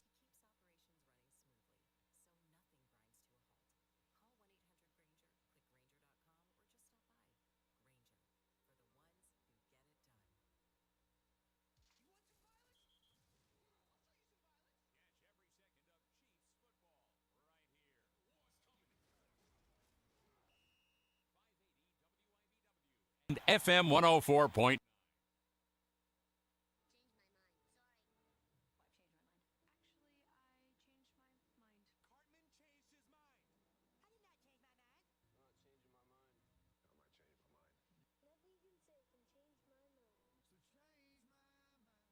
Got some texters trying to change my mind on the idea of a preseason game for college football from the 785. Let's say you play a patsy and you don't do well. You can say it doesn't count, but voters for the top 25 won't forget. Maybe that won't hurt the Big Ten or the SEC teams, but a KU or K-State, they'll remember, and it may cost them, and that just puts the haves and the have-nots that much further apart.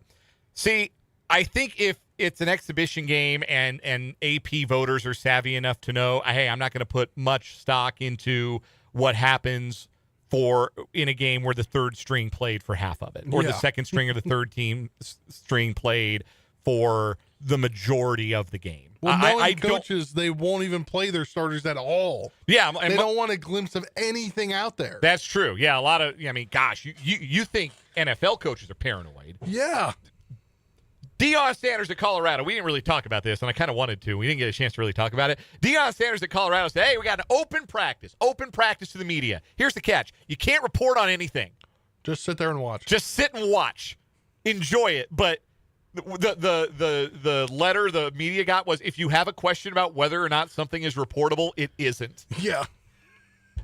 Like, Deion, you went 3-9 last year. You want people not reporting on the games you play. Never mind the practices you're holding. But yeah, that's he won't be coaching there a couple years from now. I don't like. I'm probably more optimistic about Colorado football than most, but like that level of paranoia is just wild to me. Hey, remember when I mentioned that Smoothie King has a pair of tickets to see the Royals and the Athletics Tuesday night at Kauffman Stadium to give away? We're going to give them away right now to caller number 3, 785-272-9429. 785-272-9429. Caller number 3, you're going to see the Royals and the A's Tuesday night at Kauffman Stadium, courtesy of Smoothie King. One more hour, 580 Sports Talk. Mitch Holthus at 525 coming up.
Let's get it. Final hour of the day, final hour of the week here on 580 Sports Talk. Dan Lucero, Spencer Dupuis rocking with you until 6 o'clock on the Sports Voice of Kansas, 580 WIBW, FM 104.9.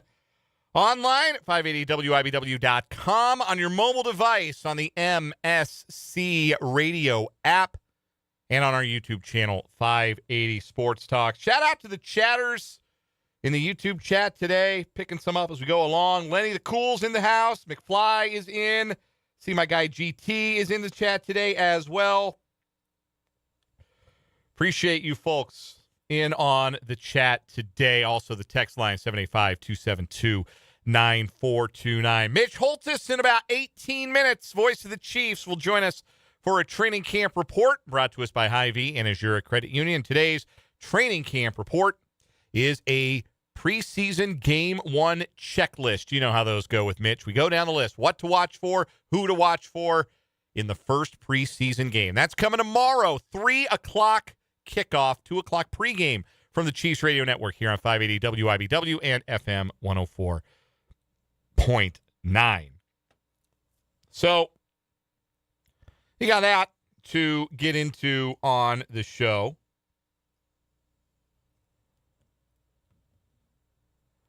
We've got a passel of sports headlines, bunch of stuff to get into on sports headlines. We probably got to jump headlong into those. Yeah. We'll look ahead to the Royals weekend and the rest of the sports weekend as well. More pushback on my idea of a preseason college football game. Yeah, I can tell that's what's happening right now. Yeah, a lot of it in the live chat. Andrew points out that college football would have to start in July if they had, or argues that they would have to start in July if they're trying to add playoff games and still have room for the transfer portal. That is a good point. Like the practicality of it, the logistics of it might be the biggest holdup right now as they try to figure out how to have a season that doesn't go into late January and actually concludes. Like they got to tie the season together a little better right now. That's the challenge that they face is having a season that everybody's done playing December 4th, and then the championship game is almost 2 months later. Like that's a problem that they've got to solve before they would do anything else. McFly mocking the entire idea of preseason anything in the chat as well. NASCAR preseason. They do have NASCAR preseason. Yeah, the All-Star race. That's a preseason race, right? No, they do exhibition like they did one at they did the inside. Right. So is that the All-Star race or no? The All-Star race is in the middle of the season. It's the Clash. The Clash. Yeah, the Clash is the preseason race. Yeah. What is that if not preseason NASCAR or the 125s at Daytona? That's preseason. Olympics preseason. That's qualifying. It's qualifying for the Olympics is preseason. A lot of things have preseason. Yeah. So, anyhow. I do. I think I think it's a moneymaker at the end of the day. Like it's one of those things that would be a revenue stream, and so they're looking for ways to make revenue streams happen. All that money they didn't used to have to share with the athletes, they have to share with the athletes now. Now they're trying to claw some of it back, make more money. Line got to keep going up. And I think too, that's what they see. They're going to see dollar signs. Yeah, and that's what athletic departments are seeing with everything now. Is just like, well, there's potential dollar signs. Let's throw an event there. Let's get to those headlines, shall we? Appreciate everybody in the chat, even if you disagree with me. I appreciate you in the chat today. 580 Sports Talk on YouTube. Love our chatters. Love the text line as well. 785-272-9429. 9. Let's get to some headlines. Let's start with the 4-member class of the Washburn Athletic Hall of Fame that will be inducted in 2026. The evening ceremony scheduled for October 9th. And the newest members of the Washburn Athletic Hall of Fame, and I hope that I get the names pronounced correctly. Tori Beecham Battle, a standout softball player from 1996 to 1999, who finished her career at Washburn second all-time in batting average, on-base percentage, triples, and total bases, and the all-time leader when she finished her career in runs scored, hits, walks, and stolen bases. She's currently second all-time in program history in hits and steals. She was a 3-time first-team All-MIAA selection and was also academic All-MIAA for 3 years. She was the team MVP in 1999, the first regional qualifying team in Washburn softball history. Tori Beecham Battle. Joseph Busby, football standout, started 41 of 44 career games from 1994 to 1998. He was MIAA first team in 1998 and All Midwest Region second team. Gave up just 1 total sack in the 1996, 1997, and 1998 seasons combined. He was voted team MVP as well in 1998, Joseph Busby. Ryan Deutsch, golfer, class of 08, All-MIAA team in 04 and 05, and also Ping All-Region. He was first team All-Region and an All-American in 2007, had 6 top 5 finishes that year, and finished third at the MIAA tournament. In 2008, he won the MIAA tournament as an individual, was first team All-MIAA and All-Region, and finished 11th at the national tournament in Division II. Ryan Deutsch, class of 2008. And former golf head coach Doug Hamilton, who led the Washburn golf program to 5 MIAA titles and 7 NCAA tournament appearances with 5 Central Regional championships in his 10 seasons at Washburn from 2002 to 2012. He was the 5-time MIAA Coach of the Year and 5-time Central Region Coach of the Year, Doug Hamilton. That is your Washburn Athletic Hall of Fame class of 2026. Next headline, Spencer. Yeah, this one, we talked about this on the show before, but we haven't had an official update. And Henry Greenstein of the Lawrence Journal-World has got an update on Melvin Council Jr.'s case to get more eligibility for the next season. His a little different than being just the blanket class of 2022 one. We went into that on a prior show. We don't have enough time to go into that today. But yesterday, the court approved the NCAA's motion for an extension until August 14th. That's today. The NCAA should soon submit its official reply to Council's request for an injunction. What we know as of this hour, the NCAA's Kansas-based lawyers have moved for admission of more lawyers who are licensed in other states to be able to work on this case, making people keep waiting. Basically, they want to get as many eyes of lawyers of the NCAA's on it as possible. In NCAA's response, the most prominent point in contention is that by hiring an agent, Melvin Council did, playing in the NBA Summer League and signing an Exhibit 10 contract, he has already foregone his eligibility regardless of whether the JUCO years count. And that's basically it in a bunch of legal mumbo-jumbo. Yes, a lot of legalese, but the NCAA is also arguing that under Kansas law, it cannot be sued. There's Kansas law that says a voluntary association is not an entity with the legal capacity to be sued. A couple of citations in the argument there says that they can't be sued in Kansas. And the NCAA also contends, as it has always contended, that its eligibility rules should not be subject to judicial review. It's got KU's roster building kind of on a standstill, and it might have cost him Javon Bardwell's commitment. But the NCAA obviously arguing that the motion should be denied. Yes. Next headline, did you catch Field of Dreams game last night? I did not. It was on Netflix. But it won't be next year. Kyle Schwarber hit a couple of big flies into the corn. Started off the game. I saw that on X. The Phillies beat the Twins in the Field of Dreams game in Dyersville, Iowa. Yeah, 7-1 was the final score. Next year, when Major League Baseball convenes on Dyersville, Iowa for its Field of Dreams game, They're bringing the Royals. The Royals announced today they will play the Boston Red Sox in the 2027 Field of Dreams game. It will take place August 12th, adjacent to the famous movie site there in Dyersville, Iowa. You said it won't be on Netflix next year? Did they not? No, it is now. So that was a year. They're swapping. A 1-year contract? No, they're like, Netflix has said we'll get events. Uh-huh.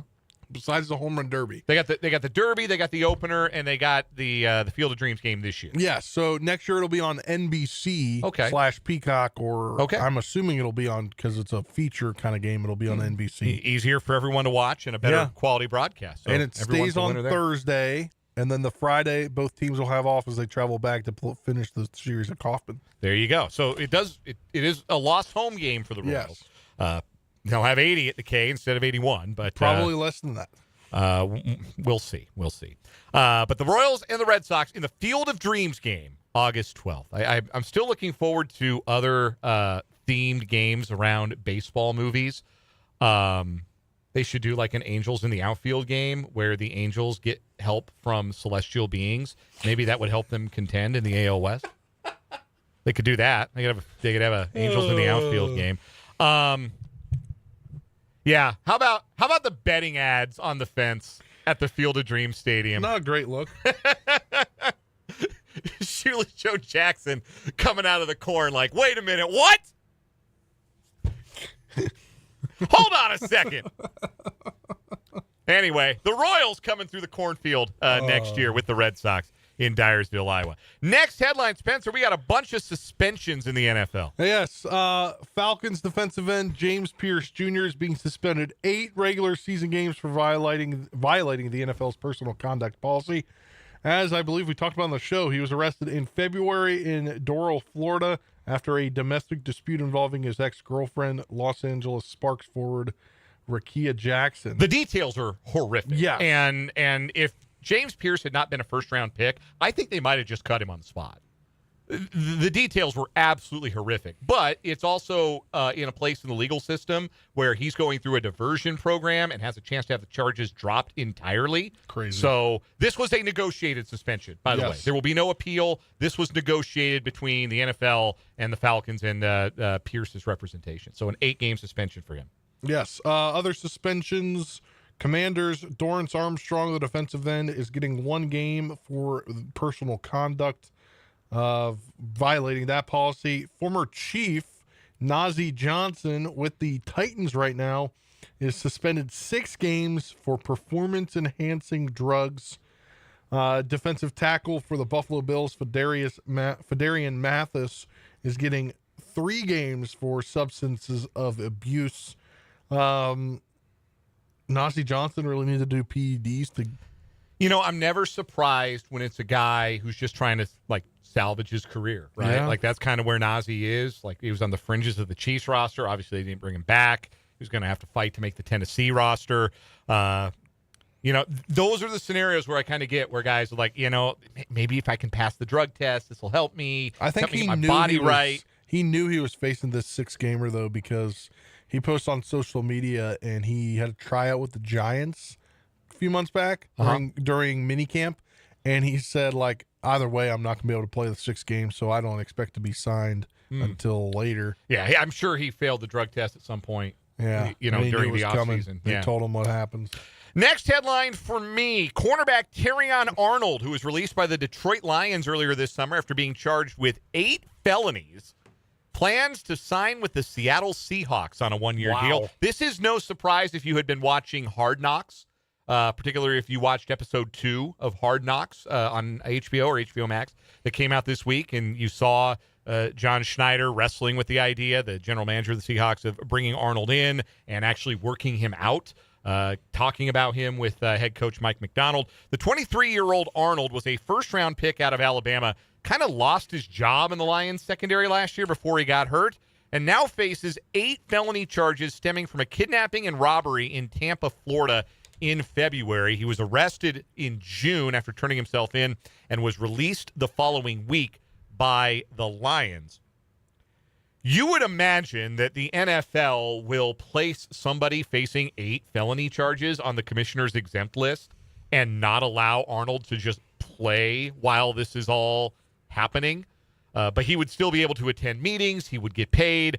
He just would not be eligible to play if he were on the exempt list. I would rip the hell out of the Chiefs if they had made this move. So I have to be consistent. It's a dumb thing for the Seahawks to do. They don't need to do this. Hey, setting aside for a second, like, okay, yeah, Terrion Arnold was a former first-round pick. He's only 23. If you watched Hard Knocks, you saw them say Schneider and McDonald mention that they had talked to his college teammate, Jalen Milroe, who is Seattle's third-string quarterback, and that Milroe had great things to say about Terrion Arnold, which I'm sure he does. This guy's facing 8 felonies. You can't wait. You can't wait to let it settle itself. You can't wait and not run the risk that, hey, wait a minute, he did this stuff. He's going to prison. And we paid and we brought in and we wasted all this time on a guy who's going to prison. His potential sentence is it's a max life sentence.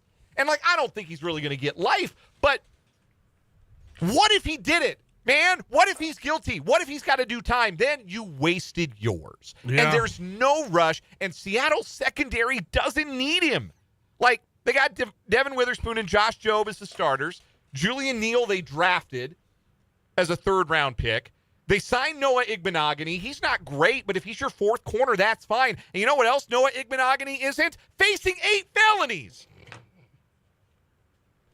It's just nuts to me. No team should have felt like they had to be in a rush to bring in a player who is facing outstanding felony charges. Even if they are behind the scenes, maybe Terrion Arnold really is a great kid. And maybe he got mixed up in something that is unfair and these charges are bogus and he's going to beat the whole case. Maybe that happens. But if that happens, then you sign him. You can build the relationship. You can keep an eye on the situation as it develops, and then you can sign the player. Yeah, I didn't anticipate him being signed until his court case was figured out. That's crazy. It's not like this is like a DUI, right? This is actual violent crime. 8 felonies. 8 felonies. And you are tripping all over yourselves to bring him into your locker room that just won a damn Super Bowl. I don't get it. It's asinine. I'm not thrilled. It's not I've had prouder days to be a Seahawks fan. Let me say that.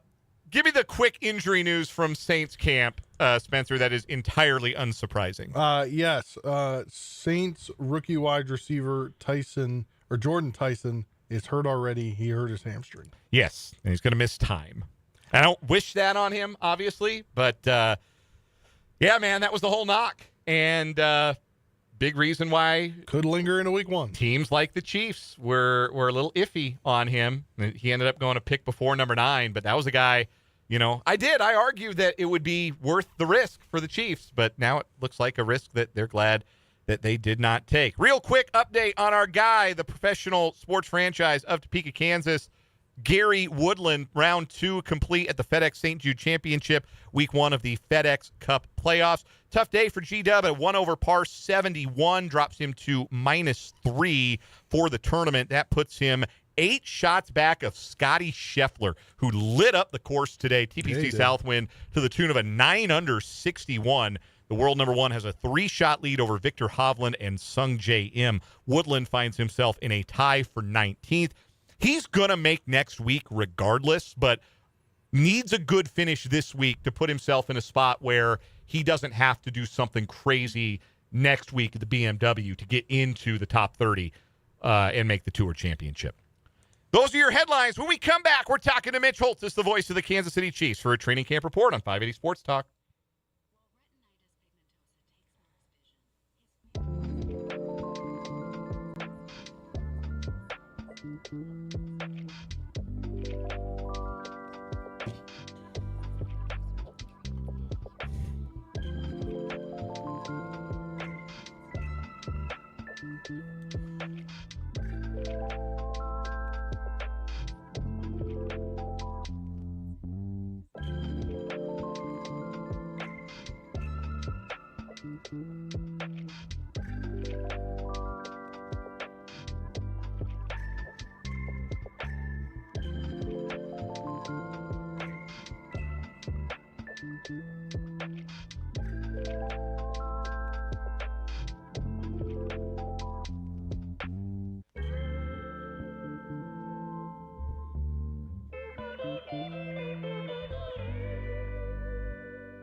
Power is alive and well in Manhattan. Down the sideline!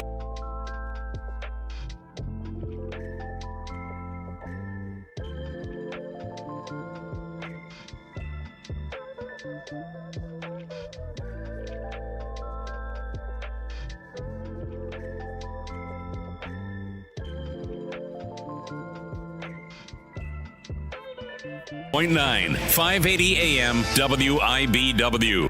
Weekday mornings at 7:32. Get your sports update from the award-winning 580 WIBW sports team.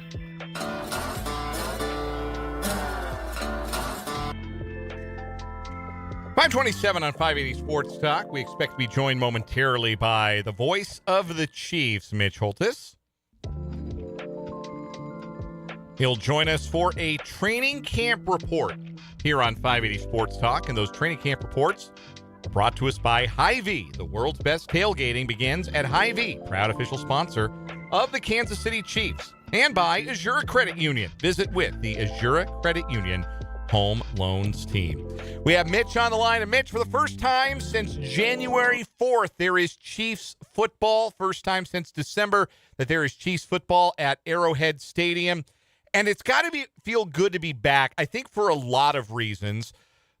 We know a lot of starters are not going to play. Well, we know Patrick Mahomes isn't going to play in this game, and we suspect that many starters may not play in this game. Andy Reid has always treated the preseason a little differently than some of his peers.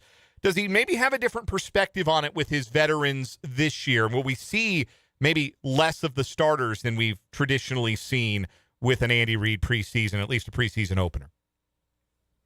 Yeah, I'll give you a wishy-washy answer, yes and no. There'll be some others that'll be left out, but that won't stop him from staying with kind of his theme.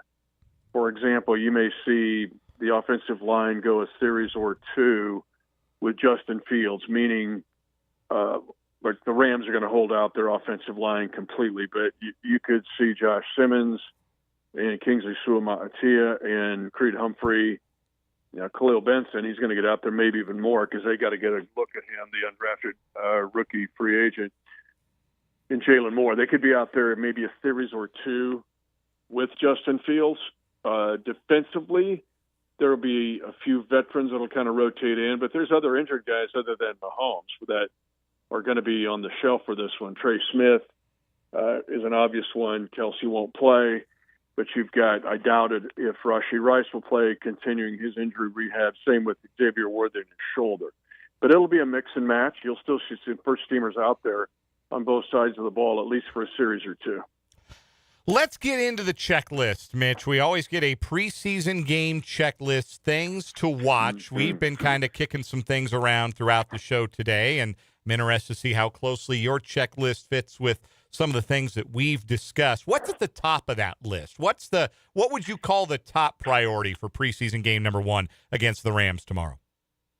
Wide receiver, 14 guys on the roster. Are you going to keep 5 or 6 or 7? They've kept 7 in the past, but that gets a little pricey this year, especially when you're looking at keeping a third quarterback and a fourth running back. So you've got to figure out what's going on there with Andrew Armstrong, who's had a good camp, the 25-and-a-half-year-old freshman who was at Arkansas and then East Texas A&M prior to that, Nico Remigio in a battle there. What do you have in Jalen Royals? Test him. Same thing with Cyrus Allen's going to play some too. You've got to find out what you got and how many you're going to keep there. And so that would be number 1. Second is the defensive secondary. 18 guys, And again, the numbers game comes into play here. And if you start robbing guys on the offense, you're taking guys away from the defense. The slot corner position is stacked up. There's Christian Roland Wallace. There's Jaden Kennedy, the rookie out of Oregon. There is Kader Kohu, the free agent picked up from the Miami Dolphins. Then you've got a race. You've also got to find gunners on this team, because right now I don't think there's a definitive person there that's going to cover punts on either side. So you've got a race of Kevin Knowles going up against Melvin Smith. And I know that seems nerdy and down the line for fans, but no, pay attention to all this, because this could mean the difference of a win or a loss on September the 14th. But those two come to mind the most. And then I would put Khalil Benson in, as mentioned, in the third slot there, to see kind of is he for real when you put him up against another team. Mitch Holthus is joining us, the voice of the Chiefs, for a training camp report here on 580 Sports Talk. What was your guys'? Well, we mentioned the defensive backfield because we had talked about a lot of, as I put it, I think there are a lot of rosterable defensive backs. There are a lot of guys who are capable of making an NFL 53-man roster, and not all of them can make the team. I just think they've got a lot of depth there. So we mentioned that. We also talked a little bit about Benson, certainly, and Cyrus Allen being rookies to watch. Also talked about the quarterbacks and how much of each of them that we'll end up seeing. So that the quarterback rotation regarding how much we'll see Justin Fields, how much of Garrett Nussmeier we'll see, because as you alluded to it, Mitch, the Chiefs might be looking at keeping a third quarterback, which they haven't typically done. But I've heard good things about Nussmeier this camp so far. Well, and I've seen good things from Nussmeier, even where he flashed in the spring. And you're like, okay, this is the guy that some thought as high as a second-round pick at one point, and he had a spectacular 2024 season. Look at what he did at LSU that year with over 4,000 yards, 29 touchdowns. Quick release, quick feet. Dad's the offensive coordinator of the Saints. He sees the field, processes, understands, makes plays. If it's not perfectly blocked, he'll get a bulk of the action tomorrow, because let's get a good close look at him and get him out there against another team. So if I had to guess, it would almost like Fields would be in the role of Mahomes. Maybe a drive looks good. Hey, you go down and get a score. You're good. Let's give Nussmeier a shot. If it's a 3-and-out, let's keep Fields in there with another drive with the number one offensive line, and then see what we do with Nussmeier, and then Chris Oladokun will mop things up. But that would be my anticipation for tomorrow. We didn't mention running back. It's a big day for Emmett Johnson. I think Emmett Johnson is going to get a lot of looks. Right now I think he's on the team. It's not like he's playing on the team to get on the team. But, there's the other side of this. Even a Cyrus Allen, who has been so good, we see guys play themselves off the team in games. I don't think Cyrus will or Emmett will, but we've seen it where guys have been in similar positions to where they are, and then they just completely lose it in a preseason game, and then the perception of that player completely changes. So I know fans are like at the back-to-school barbecue, or, it's a preseason, I can't play fantasy. But if you're a real Chiefs fan, you're going to want to pay attention to this game really for the duration, because even in the second half, there's going to be some noteworthy evaluation going on. Mitch Holthus is joining us here on 580 Sports Talk. Our training camp reports brought to us by Azura Credit Union and Hy-Vee. I don't want to overstate the importance of winning a preseason game, because, what was it? The Ravens had that 7-8 year streak of winning all their preseason games, and that never translated into a Super Bowl dynasty, obviously. And the Chiefs went 0-3 in the preseason as recently as 2024 and still made it to the Super Bowl that year. So I don't want to overstate the importance of it. But you sort of alluded to this on an earlier training camp report. The Chiefs are aware that they haven't won a preseason game since 2023, and certainly keenly aware that they lost their final 5 regular season games in 2025. A lot of times winning in the preseason comes down to, is it important to you to win? It's an enthusiasm and an energy thing. How important do you think it is, even if it's a lot of second-team guys, it's a lot of starters down, it's a lot of guys who project as reserves? How important do you think it is to this roster to set a winning tone in preseason, given what last season ended like? Trivia question of the night, category preseason football. This is the number of days it's been since the Chiefs won a preseason game. It's Alex, answer. Go for it. What is 1,000? 1,085 days since the last preseason. Now, it doesn't count, but it matters. You always hear that. That's now a cliche about preseason football. But I really think how the season ended last year, the two preseasons of going 0-6 kind of gave an indication of where you were at depth-wise on the roster. And offensive and defensive lines. Offensive line in particular, there were leads, 17-10, and all of a sudden it ended up being 31-17. Like it just collapsed. And you're thinking, ooh, man, I hope that's not a precursor or something. But I think it kind of was last year where you hit the wall and the rubber band snapped. So I think it's going to be important. You don't want to go 0-3 again, but it'd be nice to win a game, especially after ending 6-11. So little mouthwash wouldn't hurt here. Last thing I want to ask you about here, Mitch, as we get ready for this preseason game, a position group that we didn't mention. We talked about the DBs, wide receivers, certainly the offensive line, the quarterbacks will be of interest. Linebacker was not a position that the Chiefs addressed this offseason. Last year they drafted Jeffrey Bassa and they brought Cooper McDonald in as a UDFA and liked the cut of his jib enough that he's still around. But the Chiefs lost Leo Chenal in free agency, didn't bring anybody in to replace him. They've got a bunch of guys who've been trusted back of the roster, special teams, practice squad guys over the last couple of years. But behind Nick Bolton and Drew Tranquill, there's not a lot of game experience in that group right now. How important is the preseason for McDonald, Bassa, even more veteran guys like Cochran or a Cole Christensen to prove that they can be trusted, they can be relied on at that spot, even if it's a position that maybe is less important in some ways than it used to be? Preseason is extremely important in this area, which I haven't talked about a lot. I was going to next week and still will. But we'll have also a game to evaluate with that in that position because it becomes part of a discussion as we get closer to the regular season. I'm concerned about this area as much as any. One, you've alluded to it. There just aren't a bunch of numbers there. Only 8 guys, and Tranquill's out with a back injury. Jeffrey Bassa, who it was amazing last year, and I didn't realize this, only played 39 snaps on the defensive side. And I want to get that right and make sure I'm correct, but that's one of your nuggets of the night. You would think that he would have played more.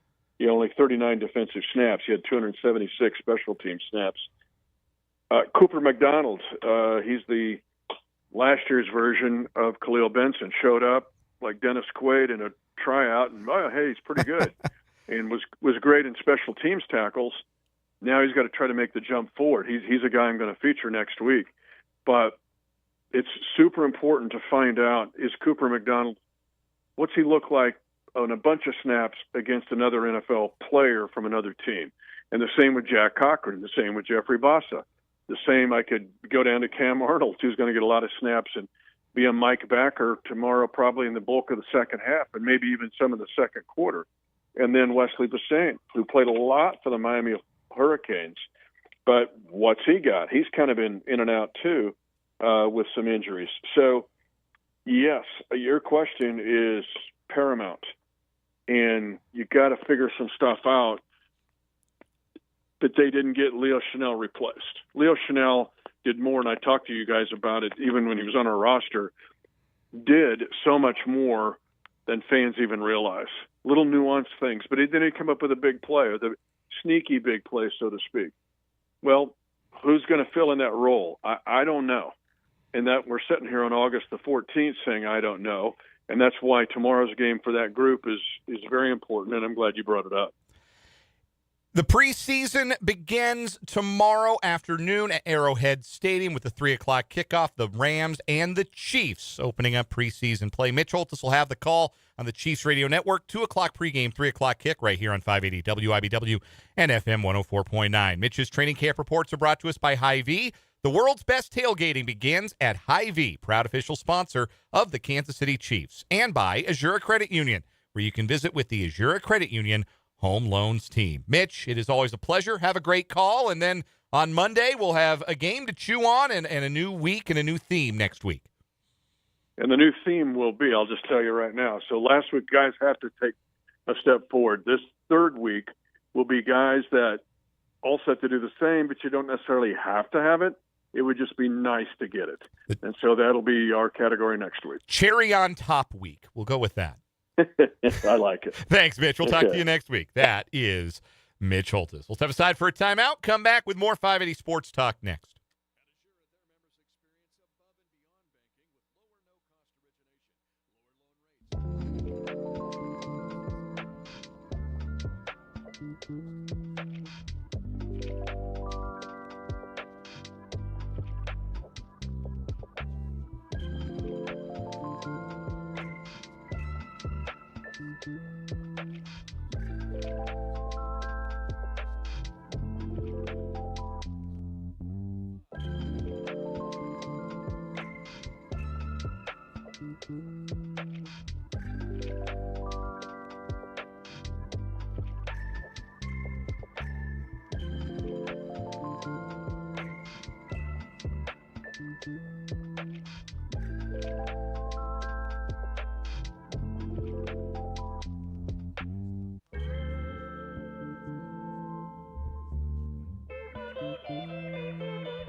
IBW.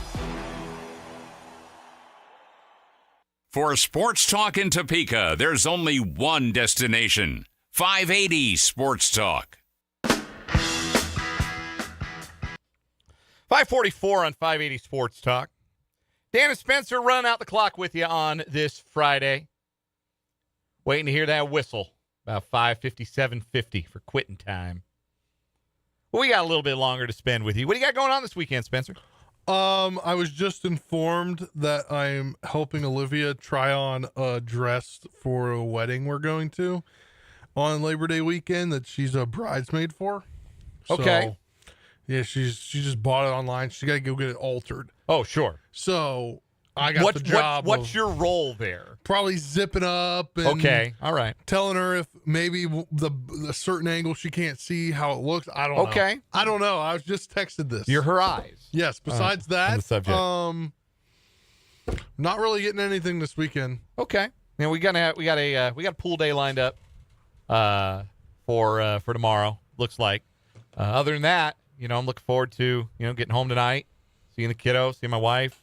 She's gonna probably knock out about 9:05, maybe earlier, and then I'm gonna go down to the basement, fire up a little CFB 27, maybe fire up that new Pat McAfee. No, you're not. No, I'm not. Pat McAfee dropped an album today, an album of music that he's apparently been writing for like 30 years.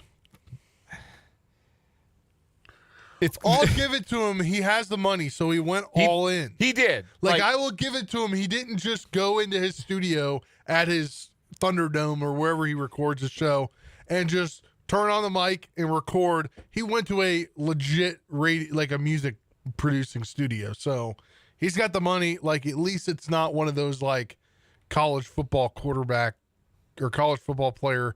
I'm going to drop a mixtape. I would rather hear any random college football player's mixtape than listen to an album of songs by Pat McAfee. I just... He's getting a lot of hate this week. Does he have real friends like that could tell him, hey, man, I don't know about that album cover. Like, you got like the page ripping effect, but you're the same on both sides. Like, yeah, I don't know. Did you just, like, that doesn't really look that cool. Like, I don't know what you're going for. I heard a there. snippet of it, and then I haven't. Everybody says, I read a review of it today at Awful Announcing, appropriately. Yes. And the consensus seems to be, yes, clearly they spent a lot of money to make this because it sounds expensive. It sounds like it was well made. The lyrics, well, Pat McAfee wrote them. And you can decide for yourself whether or not that's good or bad. But no, I will not be. That should be the penance. We're gonna have a picks contest, you and me this year. Loser has to listen to the Pat McAfee album and give a review. And on give the show. a review. Loser has to listen to the Pat McAfee album. Well, geez, I have a good track record. I'm putting a good track record. On the line. You have put a good track record together. So I'm still battling the kid handicap. So man. Maybe I gotta rethink. But I don't know. You said it here. You heard it here did. first, folks. I did. I put it on record. It's on record. I gotta get in the lab on CFB. It turns out on CFB 27, I still throw the same interceptions I've been throwing on college football video games since NCAA 03. There's not really a big window for that slant. That linebacker's right there. But you know what? I'm gonna throw it in. I'm built different. I got a little sliver of a window. Nope, going the other way again. I went home for lunch, played a quick game. I threw a light 4 picks with JKS of Cal. Hey, three of them were on slant. Did you see the text line? Your pool guy texted. Yeah, my pool guy said the pool tested well. So yeah. Well, that's good. Shout out to my guys at Invaders. Appreciate them. Appreciate them for tuning in. Royals baseball could be part of your weekend. The Royals play the Angels. Are you really going to put yourself through that? Hey, I got multiple TVs. You got CFB on one TV. Hold on. You even put in the rundown. You have to be a real sick puppy for these games. Buddy, when it comes to baseball, I'm Jair Bolsonaro. That's how sick I am. Over and over again for some baseball. I will watch. You don't think I'm a connoisseur of bad baseball, buddy? You know who I root for? That's true. I will watch any kind in my house. As for me in my house, all baseball is good baseball. Because we're starting to get to the point where we're running low, right? We got 40 games left. Maybe that's a blessing. The blessing for some people, but no, we're running low, man. Who knows how long? Royals and the Angels at Angel Stadium this weekend. Seth Lugo goes tonight for Kansas City against Grayson Rodriguez. He of the 7.2 earned run average through 12 starts.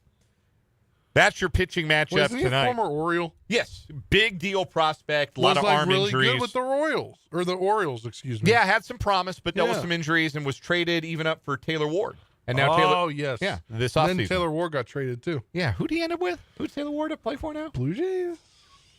Guardians? I don't know. I have to look.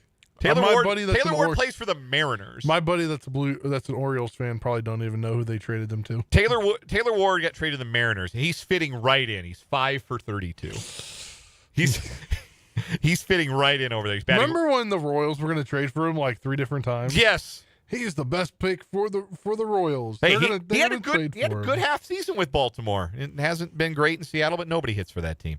That's the pitching matchup tonight. Saturday, the Dauber back on the bump, trying to rebound after his first dud as a Royal. Randy Dobnak up against Angels ace Reed Detmers. I don't have any jokes. He's good. And then on Sunday, it's Noah Cameron for Kansas City against Ryan Johnson, a 23-year-old right-hander for the Angels, whose ERA is 6.71 and has given up 14 home runs in 55 innings. Positively Stromian numbers there. It's not a real recognizable Angels team. They've got Mike Trout. Adam Frazier still plays for them, apparently. Good for you, Adam. Keep getting them checked. What about Anthony? Oh, yeah, never mind. No, Joe Adell's gone. They cut Jorge Soler. Ryan Zefferjon's a Cub.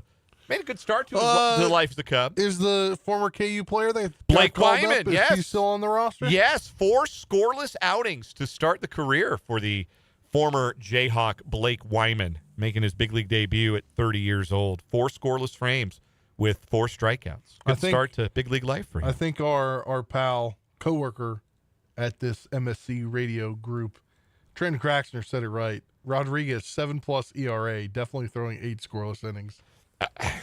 We'll see. I mean, wouldn't be the first time. The Royals did get complete gamed by Kyle Freeland, who had a very similar looking ERA when he faced him in Denver a couple of weekends ago. But that was not a whole Royals team. That Royals team didn't have Bobby Witt Jr. in the lineup. Well, the Royals don't have Michael Garcia yet. That's true, or Vinny. Didn't the Royals take the series? Think they win 2 out of 3? Probably. I mean, they should. They got better. They got better players than the Angels do. They do. They should win that series. Cameron, rotation lines up pretty good. I know it doesn't matter, but tonight's game, 8 o'clock pregame, 8:38 first pitch here on 580 WIBW FM 104.9. Saturday, same time. It'll come on after the Chiefs. Got a Chiefs-Royals doubleheader. How sweet is that on Saturday? And then on Sunday, it's a late afternoon affair, 2:30 pregame coverage with a 3:07 first pitch from Angel Stadium. You got that. You've got FedEx Cup Golf. Check in on Gary Woodland. He's in the top 20 at the FedEx St. Jude. Where's NASCAR at this week? Richmond. Oh, they're in Richmond. The iconic we get close to the playoffs. September. I'm trying to find October. Trying to figure out when the cutoff is. 3 more races for the playoffs. Yeah, I was going to say, I know when they come back to Richmond, Kansas New again. Hampshire, Daytona, and then September of the playoffs. So, and getting down to nitty-gritty of the NASCAR season. We'll be back in Kansas the end of September. Plenty of preseason football. Broncos preseason game tonight against the Falcons is on WIBW TV locally. If you would like not to, on 13.1? Yes, to my knowledge. It is 13.1. Oh, so it's not on the actual TV. No, it is. It should be 13.1. Yeah, that's just 13 if you have Cox. Yeah, Cox cable. If you want to hate watch the Broncos, I don't know how that came to be. I was very 6 o'clock. You can tune right over. Yeah, I was very confused to learn that the Broncos games would be on WIBW TV this preseason, but at least this one will be. So you can watch Broncos Falcons. You see Bijan take 1 carry, if even that. Tua's going to play. You'll probably see the other B-Rob taking carries. Tua versus Stiddy. If you want to watch that tonight. Of course, Chiefs Saturday. We're getting close, man. The sports calendar's starting to fill up again. We're getting close. Yeah. We're getting real close. We're going to take one more time out, come back, wrap up this edition of 580 Sports Talk.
It's 580 Sports Talk on 580 WIBW. Text the program at 785-272-9429.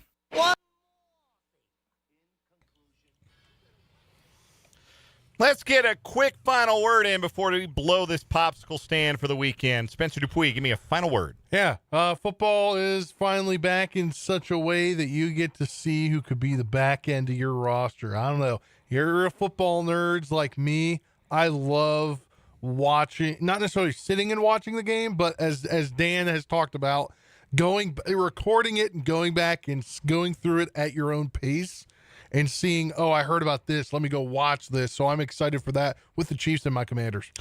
Final word for me, Khalil Benson. Everybody seems to think you're an NFL player. We're going to get a chance to really get a look at it tomorrow. And I think given the amount that he is expected to play relative to some of the other pretty interesting guys on the Chiefs roster, he might be the most interesting man of week one of the preseason for the Chiefs. We never got to make game predictions because who cares about the game predictions? But you think the Chiefs win? Heck with it, yeah. Yeah, I think they win. Who's going to go off? Give me a big Chief. Jared Wiley. Okay, Jared Wiley. I'll give you Andrew Armstrong. I think he has a big game. That'll do it for us. Royals tonight, Chiefs and Royals tomorrow. Royals on Sunday. We're back Monday 3 to 6. For Spencer, I'm Dan. This was 580 Sports Talk. Have a good weekend. Good night.